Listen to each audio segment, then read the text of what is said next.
Anyway, yeah, thank you for giving us the chance to take over your podcast, Agro. All right, I think it's time to introduce ourselves to the viewers. It's for those who don't know us. So, let me do first. So, I'm DEWILL, the YouTuber with over 10k subscribers. No, not 10k, 100k subscribers who are we played a lot of MvM, especially for two cities, over 740 tours. So, I can say that I'm a bit experienced to it. So, yeah, I think I have a right to talk about the MvM in this podcast. So, well, let's enjoy it. And next, Pride. Hello. I made a popular video one time called a Professional's Expert MVM Guide, and that's the only thing that I'm known for, Lamau. So I'm qualified to be here because I made one video on MVM. Yeah, I and think that that's one better video than was most good. people. Indeed. If you make one good video, you're qualified to be an MVM Uber. All right. True. Well, yeah, what about you, Wheezy? How many good videos you've made? I made 22 videos. Of them, like one's good probably. But but it doesn't matter. By the way, I'm not Wheezy. I'm Weezer fan actually for this podcast. Yeah, for this podcast, but I'm gonna Yeah. call you Wheezy because I can. All right. I That'd am be the great. mastermind now. Yep. All right. Alrighty. So, So we as all the play hype, MVM. We're all a little bit good at it. yeah, a little bit, a little bit. Yeah, just a tiny bit. So, how about yeah? Let's talk about the tour count first, because yeah. How about you, Oh, okay. Weezy? We're gonna compare edicts. Is that what it is? Indeed, we can start Okay. off with that, right? So let me talk about the two cities and two cities only because I don't have a lot of numbers on Mecha Engine and Gear Grinder, which is Wait. to What do 40. you have on? What do you have on those ones? I'm curious. Uh, Mecha Engine 14 and Gear Grinder 36. That is the reason why I Okay. don't make videos about them. All right. That was fine. I got you beat there at least, so we're good. All right, but I beat you for about 3 times on two cities, right? Hey, 741. like 2.5. I think I just hit 307. I'm pretty Yeah. sure. All right. How about you, Pride? Tour count? You're muted, by the way. No, Pride. He's getting food.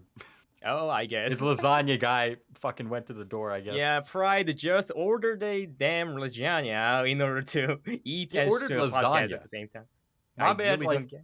no, I don't get. You order Chinese, you order pizza. Why order lasagna, bro? You can get that shit in a box at like your local Dollar Tree, and boom, Come on, you got that's a supper. man's preference. Yeah, you cannot say no to that. He chose Like, to eat the lasagna today.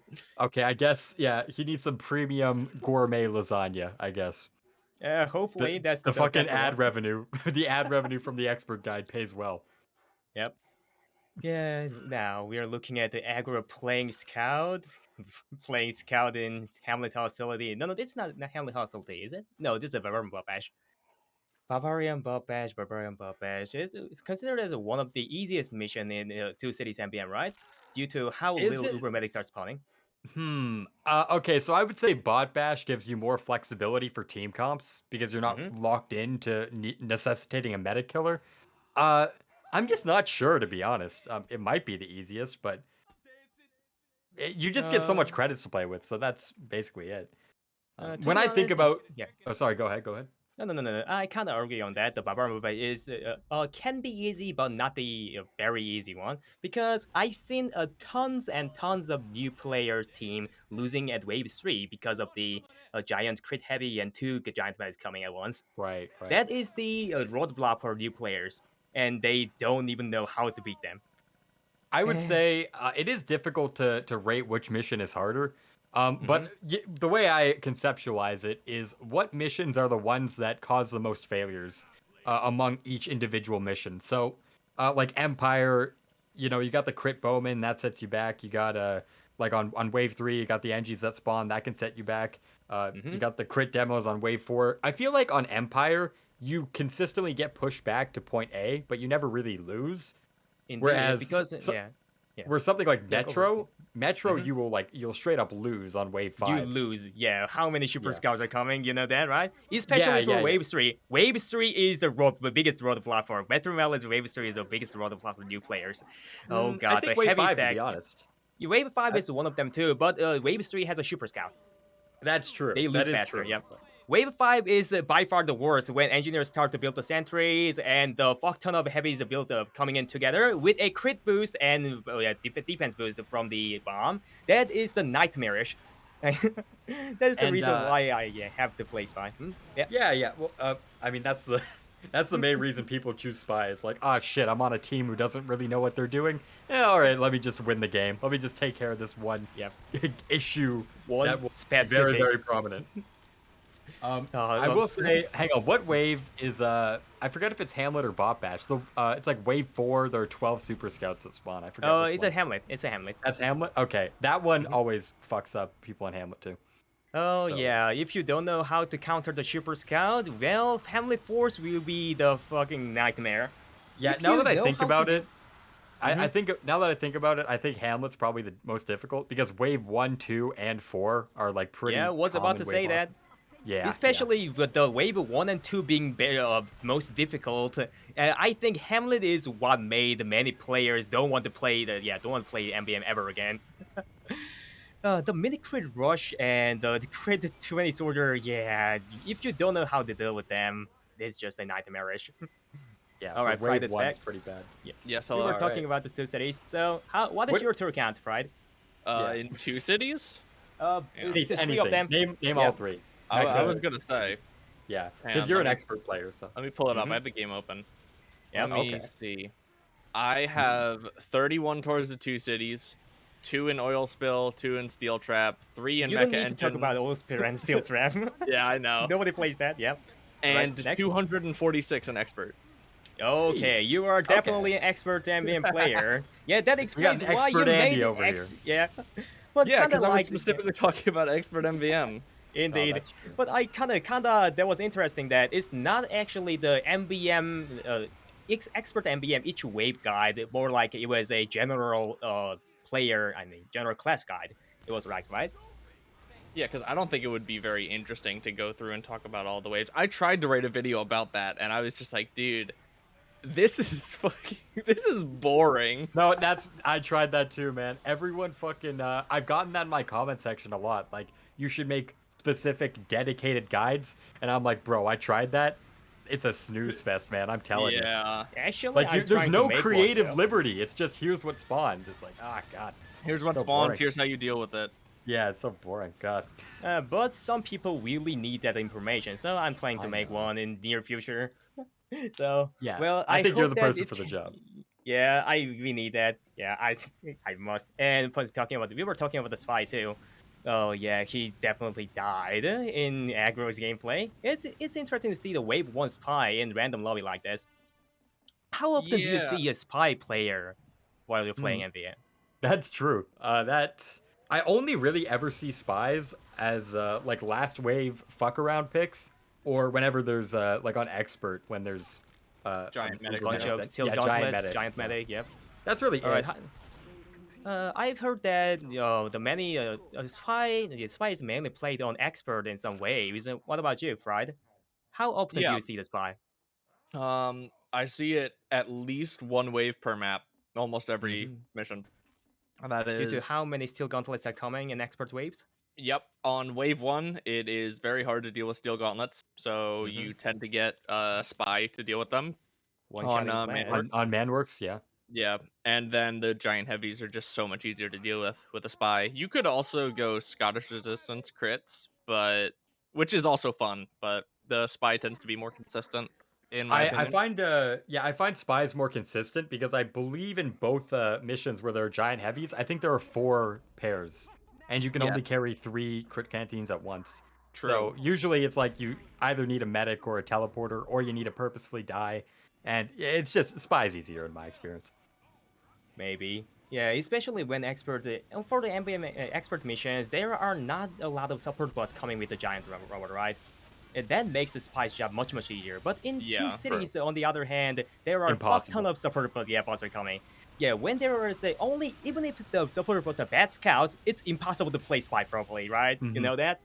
Yeah, that's I mean- that's the Metro Wave 5 problem, where it's like you do have those giant medics, and you could easily go spy, but the entire wave is so fucking spammy that you can't. Yeah. It's difficult to like just maneuver. There's too much shit in the way. Unless you buy use the Uber canton, it's impossible to guarantee a kill on the giant medic. Seriously. Yeah. Yeah, it's annoying.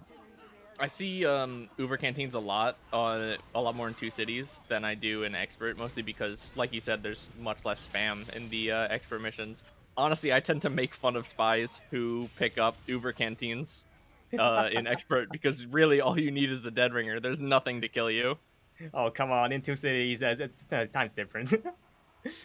Oh god. So yeah, the people are saying that spy is a very situational class and needs a rework or even buff, right? What you guys I think think about so. that? I I definitely think think so. okay, we Um, should think so. How about you, So I Pride? think the problem, if I could just explain for, Okay, I'll be yep. quick on Yeah, this. go for it. I think the big problem is Spy. He has two basic fundamental principles of he is a close range class and is frail. Now you have both of these. You have both of these assets happening in Man vs. Machine. So like the Pyro is a close range class and he's frail, but he also Mm-hmm. has a multitude of benefits. He's like one of the most consistent Oh, tank aggro busters. He crushed. has yeah, All right. he has good Come on, he has man. good crowd control. He has good giant damage. Mm-hmm. Whereas the Spy, he has none of that except for good giant damage. He has some of the best Mm-hmm. giant damage in the game, but you need to be good at like circumnavigating the robot's aggro. So when he aggroes onto you, you're at the position where the back is. Yeah. This is Not actually only something good, that yeah, it takes effort to actually get that down. Like it takes a surprising amount of effort. So much so that people have created like dedicated maps to just practice doing that. So yeah. I think Spy has one major benefit, but it's you need to practice it in order to do it completely well. And outside of that, he's just outshined by every other class in the game. Mm-hmm. So it's I just he has agree a on that. or a high skill floor, excuse me, and Oh, everything else is just he's very inadequate. okay. What about you, Pride? What you think about the spy as an Um, expert player's view? I mean, it sure would be nice if he was viable on more than 3 waves, wouldn't it? Mm-hmm. Oh I yeah, I don't really have It too is- strong of an opinion, but yeah, there could probably be a rework there. But really, I think the class just needs more of a change in just the general game, not just in MVM. I have a I bunch of completely ideas agree. for Yeah. spy. Yeah, I have Um, a bunch of ideas for spy. We just said uh, the problem with the spy is that it's a close range class but fragile, right? yes. Yep. Mm-hmm. But I think there's one more problem of this spy. He single target based damage. He is a single target damage class. That is the biggest problem with the spy, I think. So he can't deal with the horde because even with the zapper, as he has a solo, he'll gonna run out the zapper time before stepping every robot. And if the robots are coming in back to back to back fashion, you really can't do anything as a spy, right? Yep. So what a spy actually needs is rework him into actually he's actually viable against the horde too. I think that's the biggest thing we need for the spy. Time bomb So sapper. yeah, That's what yeah. we need. No. My idea was this. You know that sniper is a long range AOE damage class, right? Yes. hmm And spy is a close range single target damage class. I Explosive thought how backstab. yeah, how about change that? Give the spy an explosive backstab and change the sniper explosive headshot into the slowdown headshot or something. The explosive headshot is busted, right? Yeah, So it's change the absolutely sniper, ridiculous. yeah. So change the sniper into the long range support and single target DPS class, and change spy into the close range AOE damage class. That would solve the problem in my view. What's the thought about you? Yeah. What's the idea? What you guys Hmm. think about the idea? I I think think it's that's a a pretty good good idea, idea. honestly. Yeah, no, I think anything. I completely agree with you. In that right now he's single target focused, and that's a bit of a problem. Now, again, it's not a problem in a vacuum because you could argue that heavy is a single target class, or like a wrangled sentry is also single target. But the difference is those are fucking hefty ass pieces of lard that can stay alive for a long ass time. Like they can Yeah. tank a shitload. Like a wrangled sentry, 2600 health. A heavy, he can reach his resistances pretty early because his minigun doesn't take that long to upgrade. So ultimately, these classes they stay alive for a long time, but they are single target most of the time. Mm-hmm. Yeah. Whereas, so I think Spy, you got to pick one or the other. You got to make him more tanky, or you got to give him some crowd control ability. And I think crowd control is more in the Spy's wheelhouse. It makes more sense thematically. So I think I'd love to see that. I think it just makes sense. All Yeah. right. And also we just talked about briefly about the sniper explosive headshot, right? Oh god. Oh baby. Oh, here we go. Sniper is arguably one of the most enjoyable class in MvM, but it is one of the most busted class, right? If Yeah, yeah, absolutely. I'd say so. Holy. yeah. I think it's the most broken class in MvM. I feel like that's the most. Yeah, nothing else. What you guys think about that? Explosive headshot. It shouldn't be spammable like that, I feel like. Yeah, I would have to agree. Like, there is potential for Demo to deal more damage than Sniper, but Demo has a much, like, in order to deal that kind of damage, you need to be better at Demo than you need to be at Sniper. Sniper is Mhm. very much just point and click adventure in MVM, and the bots aren't Yeah. even that hard to predict. So The problem of yeah. Maybe I disagree with that part, but Okay. well, Go for I that, think Eugene. maybe this is just me. And I fully admit this could just be a personal thing, Mhm. but I find it's very dependent on the map, and this might be a strange thing, but when I play Sniper on Coal Town or Decoy or Big Rock, either of these three maps, I find it very easy to hit headshots, and it feels very fucking broken. But Mhm. when I play on like Manhattan, I think it's a bit more difficult. Maybe I don't know what it is actually, but I as a man who played a lot of sniper in Manhattan, Rothenburg, I disagree on that. It's busted in there too. no, I agree. But I think Yep. the like the skill floor for getting good at getting those headshots, I think Mhm. that could be higher on two sit. That's just from my experience. It could very well just be a bias thing. Something I've noticed is whenever I have to aim slightly down, I'm a little bit worse at sniping. So maybe the more elevated planes of the those two maps make it a bit more difficult. But man, I don't know. Either way, I completely agree.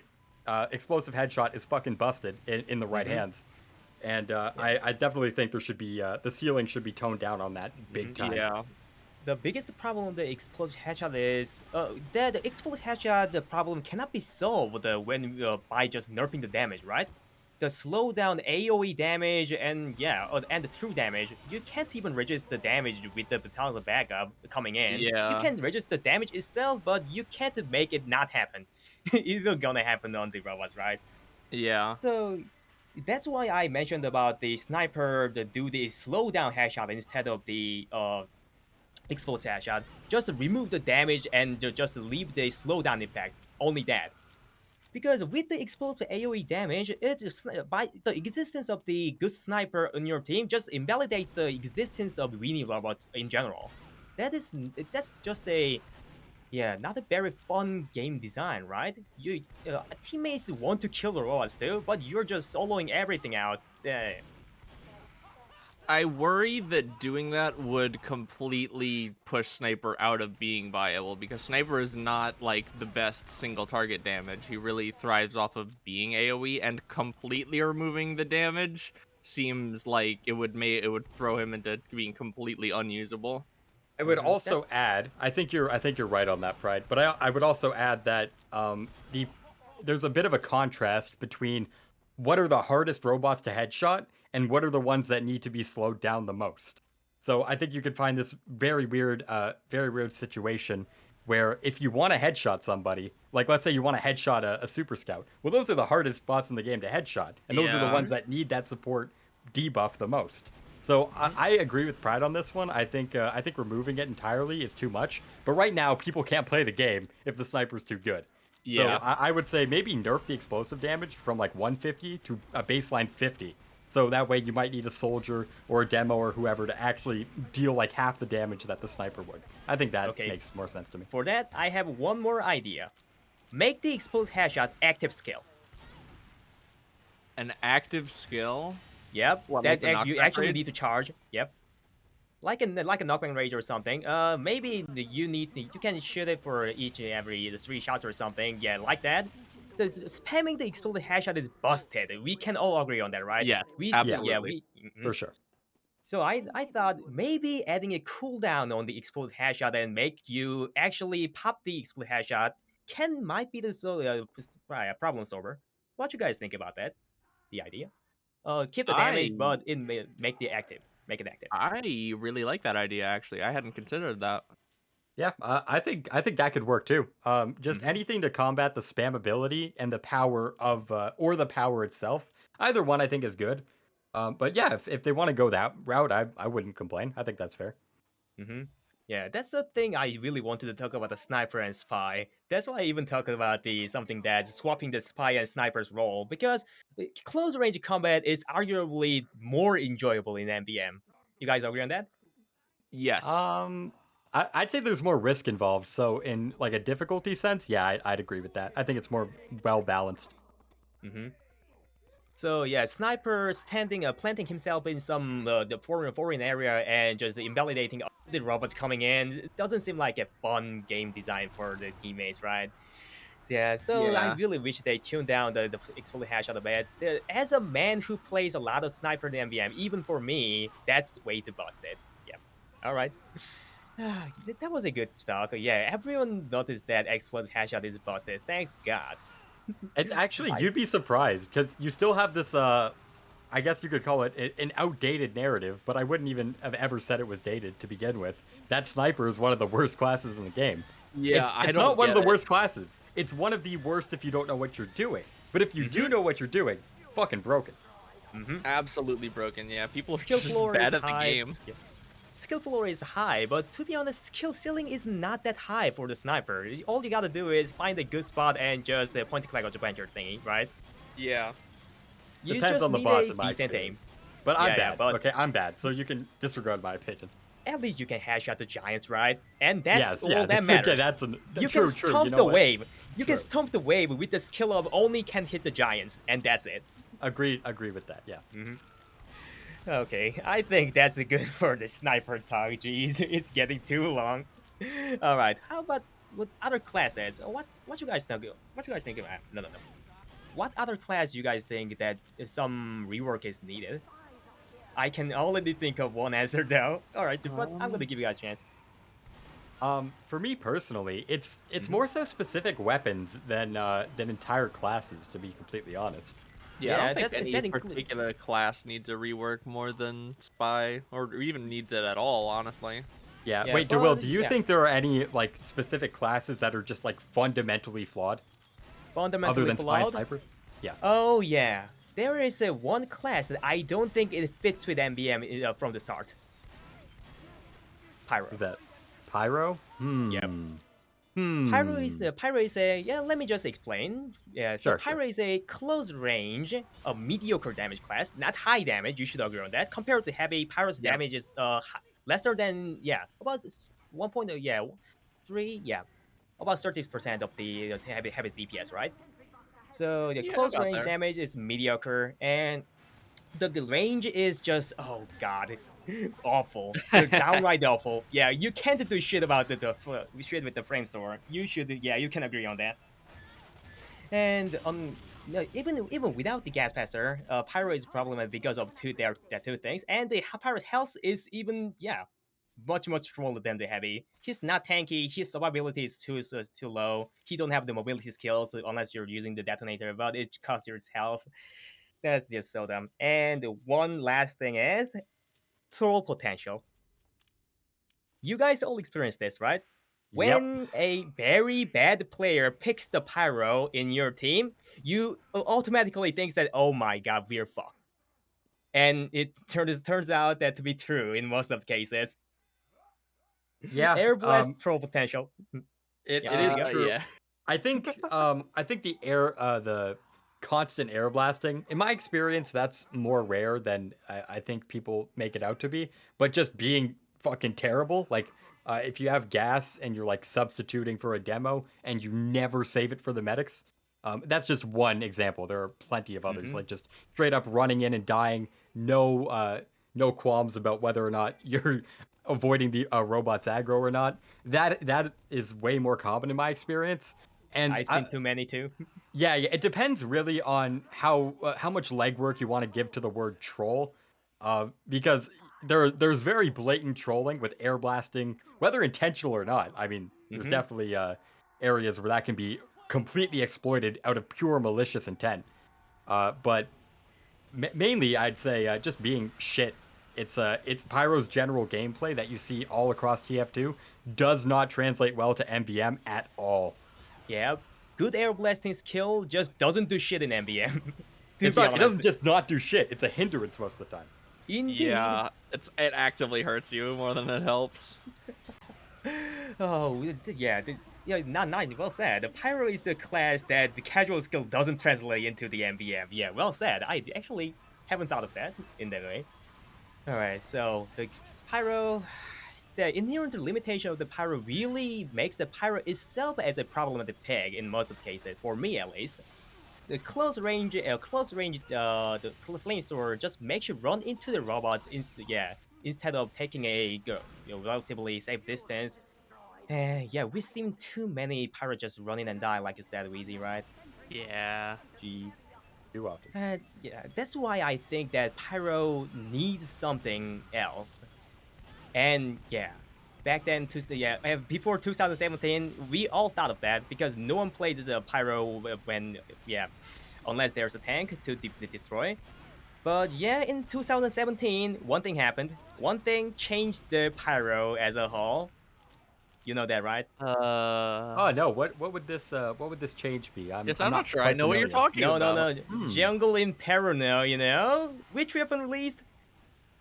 Oh, the hot hand. Yeah, that one was super impactful. Yeah, that's yeah. true. Oh yeah. Oh That's yeah. super impactful. God damn it! Shut up about that. We were talking about the gas passer.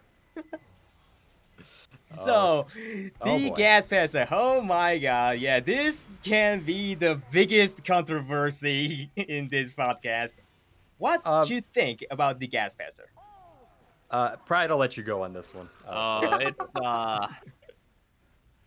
It's a complicated relationship because the more I see people use it, especially people who have more tours than me, the more I'm like, well, it's not like super busted late game. Like, it definitely falls off, but at the same time, it makes the early game, which is the harder part because you don't have money, so much easier than, like, it makes it so that you don't even really have to play the game.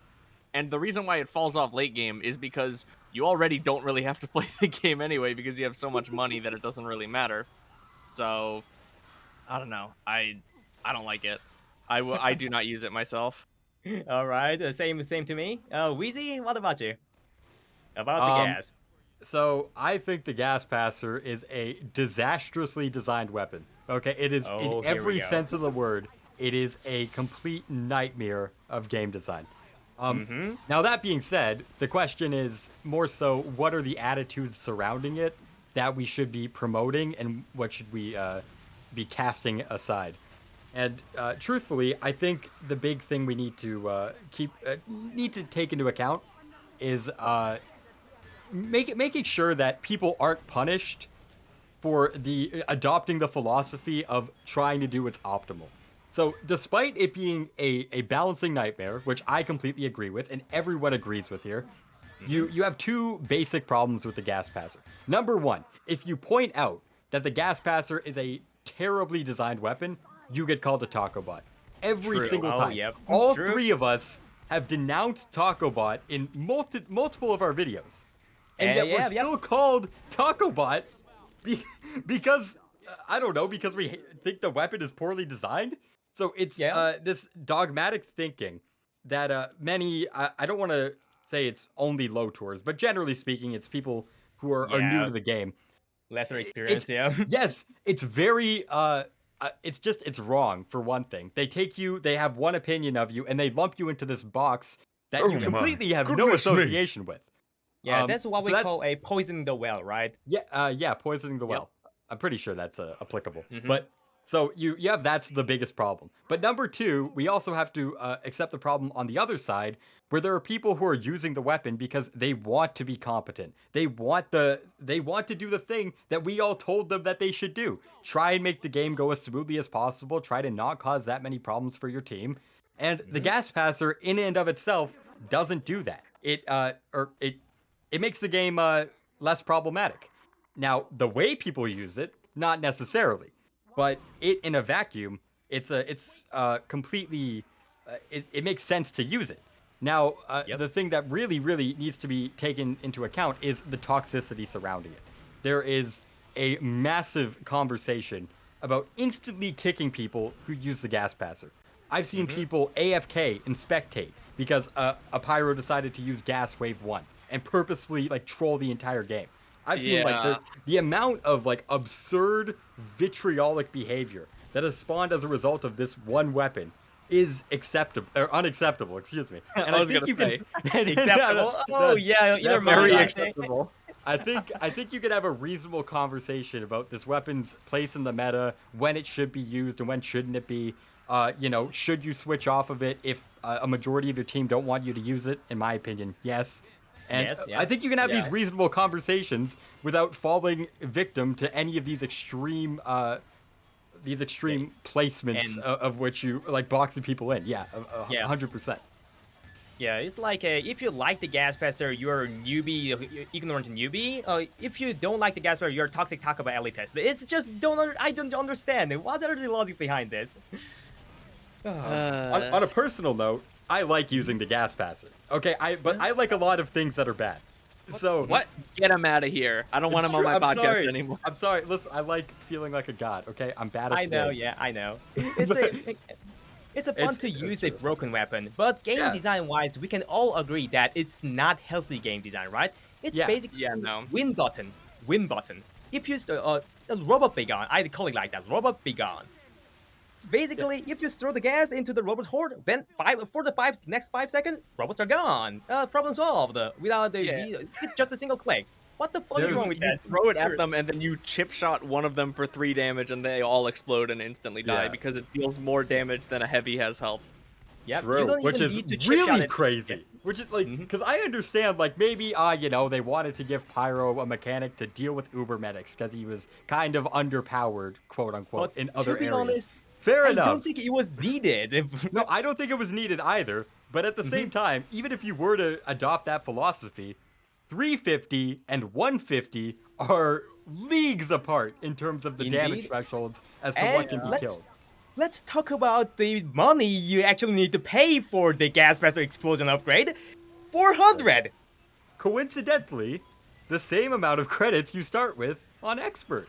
Indeed. Yeah. Yeah, they really wanted to make the expert not so expert, right? Yeah. Sad. This is just absurd. This is not a balancing. If they wanted to give the Pyro a uber medic clearing ability, they should have made the damage 150 and go higher as you upgrade more, right? 150, Yeah. 170, 190, Explode Hash should work like that. But no, flat 350 with only 400 credits. And you can recharge upgrade the time, recharge upgrade. And you can also charge the gas by dealing the fire damage. Infinite charge. And tanks. Basically, yeah. What is that even? Who thought it was balanced and deserves to be in the game? Yeah, it's terrible design, but I think we really need to understand the difference between objectivity and subjectivity. So you can like the weapon, all right? I personally like using the weapon, but you can understand that is your subjective opinion. Objectively, if we're looking disconnected from what I personally think and whether or not I find it fun, it is a terrible, unbelievable travesty of game design. And Oh my if there's God. any weapon in the game that needs to be nerfed more, at most I think it's the gas passer, by far, easily. I For feel like MvM, the- yes, I would agree. Yeah. Gas Passer Explosion should be gone, and there's the reason why so many community servers. No. Basically, every community servers removes the Gas Passer Explosion upgrade, right? The Moonlight MvM, the Potato MvM, those good quality community MvM servers removes the Gas Passer Explosion upgrade just because how abusable it is and how stupidly overpowered it is. And mostly, the biggest problem is just that invalidates the meaning of designing the good wave. You throw gas, and every single winning level you carefully designed are gone with single blast. I feel bad, Valve took the time to carefully script all of these things that certain robots would spawn at certain times and very carefully adjusted the difficulty. And then, they did it to themselves, added a weapon that just deleted all of it from the video game. Yeah, that is why I'm not a big fan of the gas passer and the explode headshot. That's just overpowered. We don't need the AoE, spammable AoE high burst damage thingy, right? That's just too much. Yeah. Yeah, spammable AoE damage shouldn't be existing in MvM. Spammable AoE damage that deals too much damage, I feel like. Yeah, I should call it like that. Yeah, there are Soldier and Demo Man. Yeah, if the gas did like 35 damage, who gives a shit, right? But But it's just 350, unfortunately. crazy. So I would like to really redesign the gas passer. My idea is like this. When you when you fire the Sodom victims by the gas, your flamethrower deals 3 times the damage, which can match to the heavy's. Even exceeds the heavy's DPS in that way. So Pyro become a more mobile and risky but rewarding close range DPS when you're using the gas. Hmm. With the trade, you can deal 9 times more damage. I think that's fair. I think I Heavy think. does that all the time. Oh wait, you don't want it to. You want it to stack with crits. You don't want it to Mm-hmm. just deal crit damage. You want it to deal 3 times damage. Mm-hmm. Oh, Just for like a MvM, Dragon's yeah, Fury. I think that would be interesting. I think. That could make it kind of inconsistent, though. You know. I'm How? not entirely sure. Like, what if someone like throws it at like a pack of heavies, and it's like, oh, we gotta hope for a crit, and if we don't get it, then our entire team gets wiped. I'm not entirely sure. Like, it could be fun. Like, I wouldn't count it out, but it just seems like it'd be a bit inconsistent.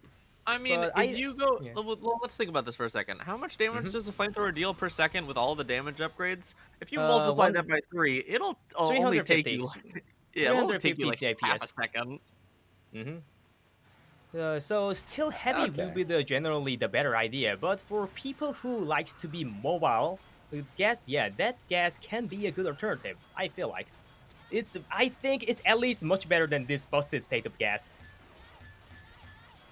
Yeah, So- I'd I agree with definitely that. think it would be better than what we have. I'd right also now. think like if you got a dog to design the gas passer, it'd be better than its current state.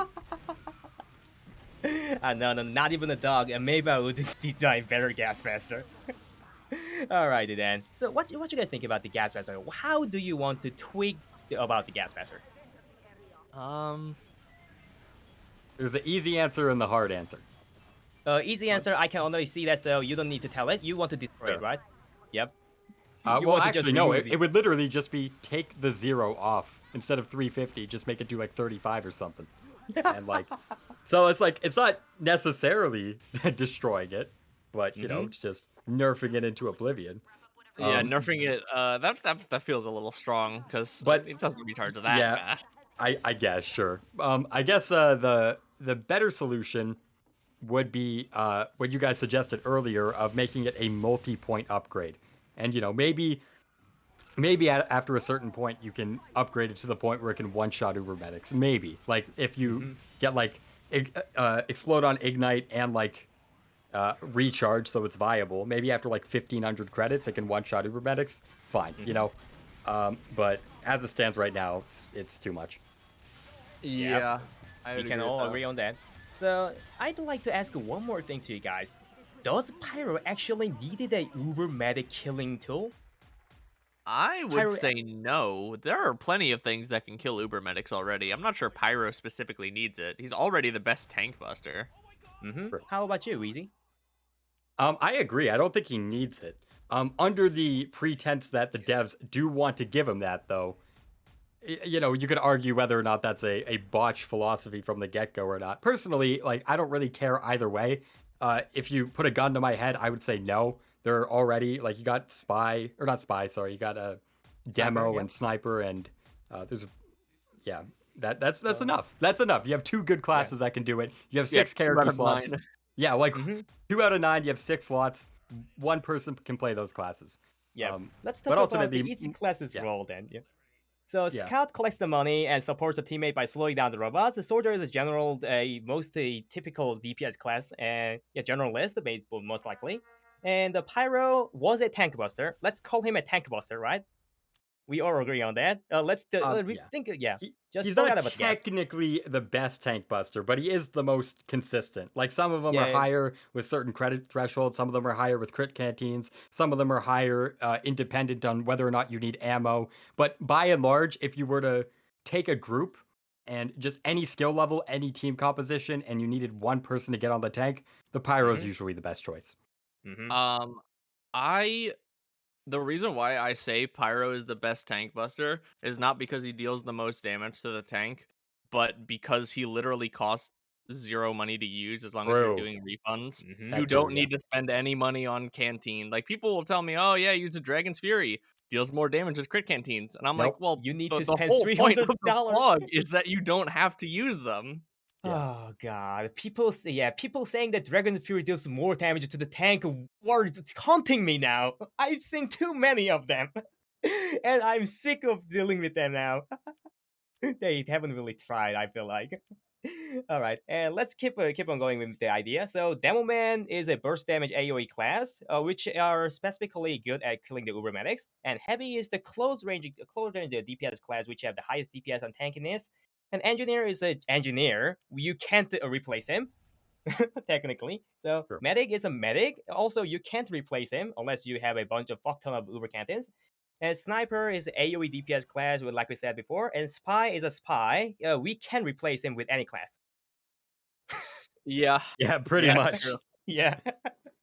So there are already two good Uber medic killing the classes, and Pyro and Heavy were, just a close range DPS classes. I think they were in good state, right? When you need to deal with the tank, you get the Pyro, and if you need to deal with the general boss, you go for the Heavy. I think there were Pyro was a good specialist at the even before the Jungle Inferno. I really don't think why they thought it ever needed to add a gas passer for the Pyro. I feel like they really wanted to make a Pyro generalist for some reason. Wonder no why do you think? Yeah. Why? You know what Why I though? think happened? Mhm. I think they added the gas passer into the game for like casual, and they thought, yes, we have made a good weapon. And then they thought, well, it needs something to work in MvM, deal damage. And they set the number way too high because they didn't really care about it. Actually, it was worse on launch. You remember? It was worse on launch, yeah. It deals 250 damage, but gas passer damage charges the gas. That was Yeah. hilarious. And that lasted like that. You might think like, that was just a week. No, that was like, I don't remember exactly, but like a couple gas, months at least. gas. Always No. infinite. You can't. Even giant robots melt in a few seconds. Jesus Christ. Yeah, I No compared it medium robots can to survive. I compare it to crit on kill for like Demo Knight, but with the range of Girardi. Like that's what Yeah. it was. Oh god, it's a show with Like attack Girardi basically. crit on kill. That's what it was. Oh fuck yeah, that was just busted. Yeah. Anyway, we all can agree on that. The gas passer is busted weapon, and we all want to remove it from the game because it doesn't serve any purpose at the start, right? It really shouldn't be existing in MVM. I So, generally agree with that. Yeah. mhm. Yeah, I agree. So let's talk about that. But now we said that, there will be a lot of people saying that we are talking about elitist. True. I think most Which people we are. are. Listen, Mhm. if we condemn, actually, you know what? You're right. Actually, yeah. Sorry, we're all talk about supporters here. Yep, definitely. Oh god. So why is people getting mad when we talk about, with logic, gas passer is bad in MVM, a bad design in MVM, and never should have existed? Why do they? Okay. So this is less a TF2 discussion and more just Mhm. like an underpinning on how people put others into boxes. You see this literally everywhere. Like anything with divisive opinions, whether it's like politics or even fucking movie opinions or whatever. If you say like if you say one thing, you're generally like you lean a certain way, but you have one opinion that kind of contradicts that. Those same people will put you in the box. The problem Mhm. here is that Talkabot has become, and not just Talkabot, like high tour toxicity in general, has become a focal point of Man versus Machine. It's like it's a part of the culture, in all honesty. Where if you think Yeah. Man versus Machine, toxic high tours is one of the first things you think of. If you think of the term high tour specifically, you think toxic. Like that's the first thing that comes to your mind. Yep. For most people, Bad damage. anyways. And the Mhm. problem, there is, well, what do those people do? Well, all of them hate the gas passer. That's kind of weird. So, you, random YouTuber, you also hate the gas passer. That kind of reminds me of that Similarity. group of people. Yeah, and you're a high tour. Does that mean you're a toxic sleazebag yourself? And that's how you get these wild accusations, these wild jumps to conclusions. It's something that's actually very prominent in the MVM community, not just with the gas passer, but like with many different things. If you make one point in favor of an opposing side, people are very quick to immediately box you into that kind of ideology, I guess. Like, you know, I've experienced it. I'm sure you guys have definitely experienced it, and Yep. it's just something that's you know, you just kind of have to deal with it. Those people aren't really worth listening to, and the people who actually give a shit about the arguments and the nuances, those are the ones you can have a civil conversation with. The ones who don't, yeah, you just, you know, you leave them be. You just accept that they exist and try to move forward.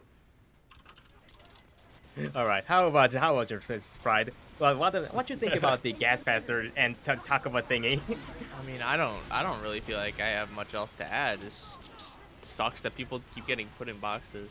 Although I do have a funny story, which is that Oh, when I first put out my video and everybody was saying that I was a member of TacoBot, I was actually on the TacoBot kick list. Like Oh, the God. kick on site list, I was on that because I was in a game with somebody where there was a guy who like barely knew how to play the game, and the person who put me on the list wanted to kick this person. So I was like, well, I mean, I could like show them what to do. So I voted no, and then the TacoBot guy left, and then I showed them how to play the game, and we won, and I Yeah, got put on the kick list. and that happened to me too. You saw my Takova video that I uploaded 2 years ago. Oh yeah, the Yes, slave I ate vaguely monkey. remember that. Yeah, Yep. yeah, yeah. Exact thing happened. Jesus Christ, they tried to kick people not readying up for 30 seconds. Yep. Which is nothing, to be honest. Yep. Jesus Christ. Okay, let's go back to the talk about the gas pass ratio. So I feel like the gas passer itself, people know that it's a bad design unless they are really underskilled and don't have the understanding of the MvM. But the problem is, it's somehow the gas passer itself became a symbol of innocent low tours rights for some reason. Depending gas passer is a good thing in community now. Yeah. Someone says bad about the gas passer, you're gonna be a toxic high tour getting flamed, right? Somehow, Yeah. the whole gas passer discussion became the what made the difference between the low tours and high tour community. It made those two community far apart. Gas passer discussion, I feel like. Back then, yeah, even the toxic hunter existed before the gas passer too, but the gas passer became the catalyst between the low tours and high tour thingy. Yeah, because I mean, it's the most obvious thing that gets picked on all the time because the weapon is pretty easy. So a lot of low tours or a lot of newbies will use it, and then a lot of high tours don't like it. So it's obvious why it becomes this huge divide because the high tours are playing the game. You cannot play this game for like the same 3 missions 200 times if you are not having fun while playing them. So somebody removing the fun from the game is obviously something you're going to complain about. And people Generally said, let agree, the but- newbies have their fun, and defend the gas passer. Well, yeah, Only well, that's because- what it is. It's like let the newbies have their fun or let the high tours have their fun. What's the solution? A democracy, bitch. That's what I say. Like if the vote's 4-2, don't use the gas passer. If the vote's 4-2 in favor of using it, then sorry, high tour Harry, but find a new game. like that's I think that's the best solution. Even if you want to have debates about who's like genuinely right and who's genuinely wrong, doesn't matter because people are they're so steadfast in their beliefs that I think the best rule you can apply is just straight democracy. I think that's a practical solution, at least. I completely agree on that, but Yep. yeah, how many times that democracy happening in the MvM lobby? I mean, That is- you not peaceful democracy, but you know, if a vote goes out, I mean, that's inherently democratic. So Damn. Yeah, so let's talk about the try-harding and fun about MVM. So yeah, you just Pet Pride. You mentioned about the gas passer making the game unfun for somebody, but making the game for fun. So what? What is it? Is it try-harding? No. What am I talking about? What are you talking meta, about, dude? Let's talk about the meta instead. What I'm talking about. So, enforcing the meta to players are generally considered as a boring thing, unfunny thing that you shouldn't do, right? But asking for the meta pick is a bad thing for the new players.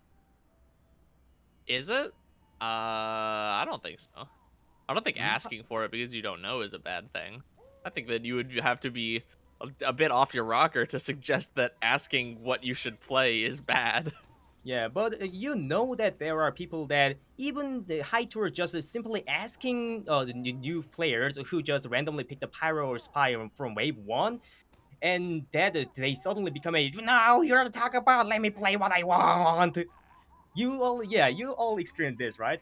Oh, I'm Yeah. afraid I misunderstood the question. I thought you Mhm. meant a new player joining the server and asking what they should play, not the high tour asking them to switch. That has a much more complicated answer, which Mhm. is that I think if you load into the game and are like and you haven't started yet, asking somebody to switch is still kind of silly because you don't actually know how good they are. But I mean, obviously, if they're a low tour, you might be able to tell. Yeah. But but Yeah, I'm gonna somewhat disagree with that. you think so? Yeah. Well, here's generally the way I see it, right? Mhm. This really compounded, I think, with the removal of teammate inspection. So now Yep. you don't have this tool that kind of lets you separate the wheat from the chaff. So, for True. instance, if someone went, let's say, spy, before you could say, okay, well, what are your wave one upgrades? And that would give you a decent level of like, where does this guy kind of fit in terms of what does he know what he's doing? Health Mhm. regen, baby. Yeah, that's right. Yeah, Well, we actually, all on know spy, it that. isn't bad, but Yeah. Isn't bad, but not a wave one upgrade for sure. sure, And I'm to not a be spy honest, you expert, shouldn't so I play couldn't say. spy from wave one unless it's No, expert. no, I completely Yeah. agree. Mhm. But so generally speaking, the main point is that you could look at people's upgrades to get a good grasp of whether or not they're good or bad. Now, since they removed that, well, what can we really look at? Well, now, before it used to be Tour a count. combination of tour count and upgrades, now it's explicitly tour count. So what's Mhm. happened is, and Valve is mostly at fault for this. Um, the general and DeWill, your video kind of substantiated this on the Yeah. data between low tours and high tours. Low Yeah. tours are generally lesser experienced players. High Mhm. tours are generally much better players. And so what's Mhm. happened is if you're a low tour spy, people won't really trust you because you haven't proved that you have a shitload of experience. Whereas if you're the high tour, people will end up trusting you because you have that number that says, "Hey, I played this game a shitload." Now, what's kind of happened, in my opinion, is there's been this kind of discrepancy where you have low tours getting mad that they can't play whatever they want. And generally speaking, you should be allowed to. However, what has happened is people have been conditioned by previous past experiences that were bad of these people picking these classes that they Mhm. just do not want to deal with it. So even if someone Indeed. says like, "Oh, if you're a zero tour spy or not zero because they're repeaters. If you're like a 3 tour spy main and you go in and you're like, oh, I'm a good spy, I promise. Yeah, the Mhm. 300 Yeah. tour Harry is thinking, yeah, I've heard this story Yeah. 10 Right. times before. What's happened? Every Mhm. single time, you've been a complete They waste of a team slot. So, indeed. so you just gotta have to keep that in mind. Where right now, low tours are in a position where they're generalized as bad, and you need to buck that trend. You need to prove that you can buck that trend to gain the confidence of the rest of your teammates. In the same way it would be Exactly. with, in the same way it'd be with anything else. If you're a new person at a job, people are going to assume you're not that good at your job. But if you Yep. can buck that trend, then people will have more faith in you. It's the same thing with, if you're constantly failing a class, maybe your teacher doesn't have faith in you, you need to prove that you can buck that trend. When you can, and if you do, people will have more faith. But Mhm. so ultimately, it's a very complicated situation that Valve has only made even more complicated, and they've divided the player base even more because of the removal of teammate inspection.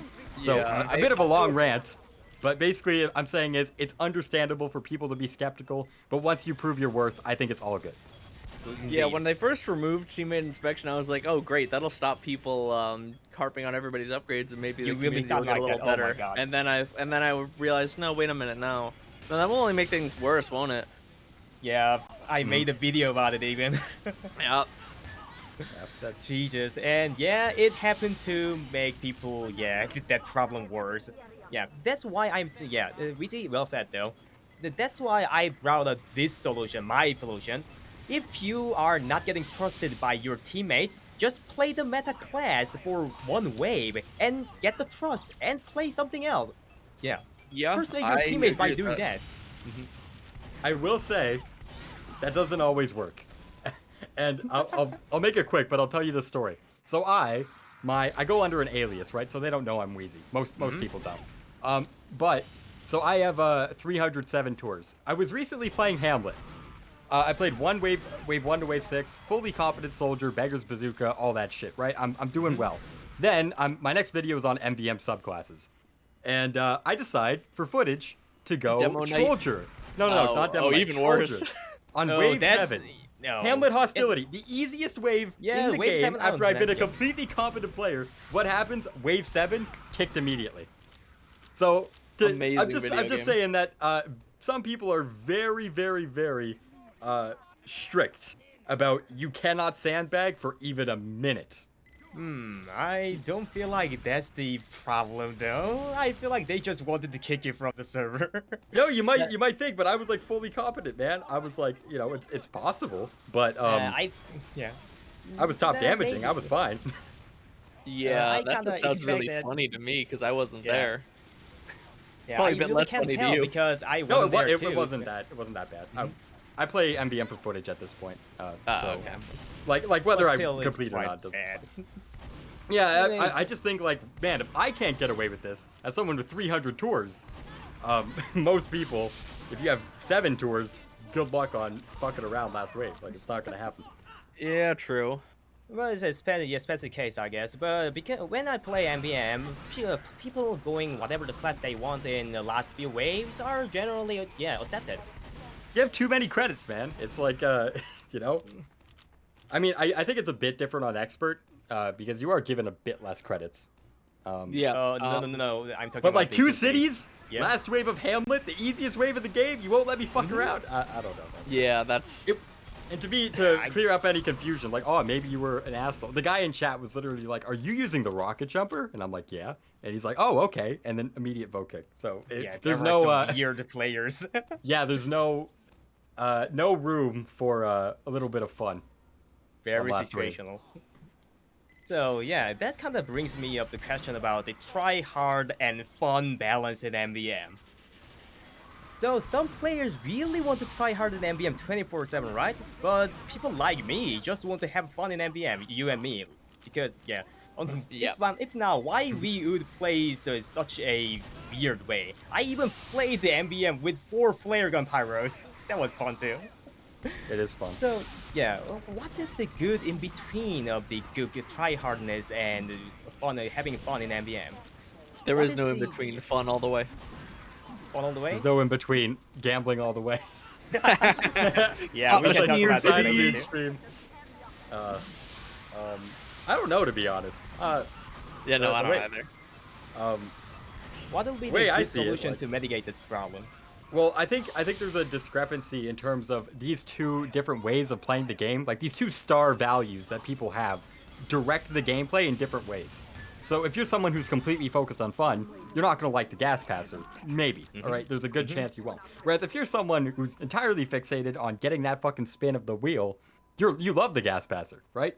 And so these 2 different mindsets create entirely different paths of what is deemed acceptable and what it isn't. And honestly, I go back to the democratic approach. If most people want to play for fun and do whatever the fuck they want, as long as you have the numbers to make it work, then hey, that's the way it should go. Me too. And then the 2 people who want to try hard, they can fuck off and find another game that'll let them try hard. Indeed, I Ultimately, like it's to- just yeah. whatever the general majority thinks. I think that's the way things should go. I like to agree on that. I think the 50-50 rule that Soundsmith said about should apply on the MVM too. Yep. If you don't like the team composition and team's play style, you can always leave the game and queue for others, right? It doesn't penalize you for leaving the MVM. Yeah, back then you did. Yeah, they did, but now they don't. So yeah, there's literally no minus for leaving the game instead of except the time you spend on the game, right? Mhm. Feel free to leave. Feel free to leave. Yeah. Don't obligate yourself to play the server you joined, and just don't hang yourself to play with them. If you don't like them, you can always leave. There will be always a replacement. That's the thing I really want to talk about the new players. If you don't like the toxic high tours, just don't give them a shit. Leave the server. It might be Yeah, really but that's toxic just way to giving them what they develop. want, isn't it? Is it really It giving is, them what but- they want? I think everyone just like wants to like not play with people that cause them grief, and that that means many different things for many different people. So Yep. yeah, it might make the low tours leave. Um, Ultimately, I think the big question is at that point you're kind of putting the onus on the victim. Now it does solve the problem, but should that be something we should normalize? I'm not entirely sure. Well, I should have more specialized, specify the situation. If you happen to join the server filled with toxic tryhards, feel free to leave the server. How about that? Yeah, I think that's fair. Yeah. Mm-hmm. That's the one thing I really wanted to talk about is that tell about the new players. They should understand that you don't need to play on the same server from start to finish. Okay. Good to get. Yeah, now let's talk about that. How about the new players in general? I always thought about this. Two things: high tours and low tours thingies. But always come down to these two questions. One, is it mandatory for new players to read the guides before playing? And two, is it mandatory for veteran players to teach new players? These two questions always come up in the community. Like, if you ask the people, like, if there are new player in the server as of a high tour, you must teach them unless you're toxic. And some high tours say if you don't read the guides, you're just ignoring the player who's not trying to help the team. There's really no in between in MvM community, right? So I really want to see your opinions. Is it mandatory to read guides for new players, and is it mandatory to teach new players as a veteran player? What you guys think about that? I would never ever ask somebody to I would never tell somebody you cannot do this unless you consume all of this material that is not actually in the game. That seems insane to me. I also think that while not mandatory, any high tour should definitely try at least attempt to teach.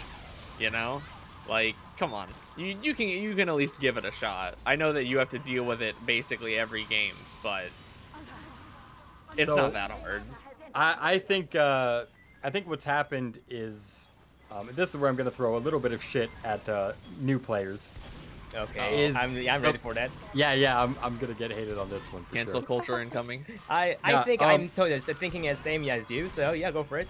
So, you would be shocked at the sheer level and the sheer amount of people who refuse to take any kind of advice. That is true. Now, you might think like, oh, it's just a few players here and there. I guarantee you, when you get to the level where you genuinely want to help people, and like, I swear to God, I think it's probably 40, 50, 60% of players will either respond with radio silence or, fuck you, I play how I want. Yeah, mockery thing, right? Yeah, exactly. And I think that, in large part, is kind of what contributed to, not all of it, but a big part of why MvM became so toxic, is because you had all of these high tour players who started off with good intentions, and then they just kept getting ignored or yelled at or whatever, and they became very salty about it. That's actually why I started my YouTube channel. When the inspect change clicked in, I'm like, damn, there's going to be it's going to be very difficult for the good, right information to be spread across the community. So the better you can alleviate that problem, it's always good to see. But the problem is, a lot of lower tour players do not want to listen to your shit at all. They do not want to. Indeed. Like, again, you would be shocked. Like, you would think it's just a couple people. No, it's like half the time. Maybe even more. I can guarantee that. I try to teach people every single time when I can. You can confirm it by looking at my streams. If there is a clueless newbie, I always try to teach them. But like you said, most of the time they just go radio silence or toxic high tours again. Let me just play whatever I want. And this goes back to the putting people in boxes thing. Is people associate helping people getting better at the game with elitism. Like, when did that happen? When did at what point did trying to help people become elitism? I don't get it, man. So I even start the lines with a "Would you kindly?" and still people says toxic high tour. What is this? How that's elitism? I'm just trying to tell that in Wave 3, there is 6 engineers spawning behind, so it is going to be wise to place the sentry gun behind. But they said, let me play what I want. I don't need your advice. Oh, it was, you only know what, right? I think one of the bigger problems particularly is that there isn't so people would say, and people would say this all the time, especially before like the three of us made a lot of content. It drove me up the fucking wall whenever people would struggle and they would say, oh, just read the guides. Motherfucker, these guides are like 10 Read? pages long. Okay, like Read? you know what? Hello? Yeah, no, but it's like, do you really think someone is like, oh, I can't wait to play a game of MvM after a hard day of work? Oh, by the way, here's a 30-minute fucking guide that you have to spend reading, or here's a 35-minute video. Not to shit on anyone making those guides, but holy shit, you cannot deny they are in no way, shape, or form are they easy to parse through. You need to sit there. As much as I have a tremendous amount of respect for Underscore Gaming, if some of you guys know him, he I made tried really to invite him too. yeah, he made really good, makes really good guides. No shots at him at all, but they are not bingeable for a new player. When you go to a new player and say, hey, you should look at a guide, and you see a 35-minute video, like that's a bit intimidating. You know, you want something a lot more digestible. And so I can understand how new players could feel a sense of dread going into these games. But ultimately, I still try my best. Even though I know there's a 50% chance I'm not going to get listened to, or even worse, I'm going to get shit on for being a toxic high tour or whatever. This is compounded by the inspec change, by the way. That's another problem where we can't decipher what the actual problems that need to be helped are. But in any case, I still think high tour should always give people the benefit of the doubt. They should always try their best, even if they know that it's a crapshoot half the time. But Yeah. Overall, either way, this is a problem where I don't think anyone should feel mandated to do anything. I think it's just a nice thing if you do it. Yep, I just wanted to say that too. Yeah, so it's a generous. It's it's outcome of generosity. Helping new players as a veteran player is just outcome of generosity, right? You shouldn't force that to somebody. You shouldn't force me to donate to somebody, right? That's not a very good thing. Always rely on the generosity of the man if you want to get help. Vacancy of the good is not evil thing.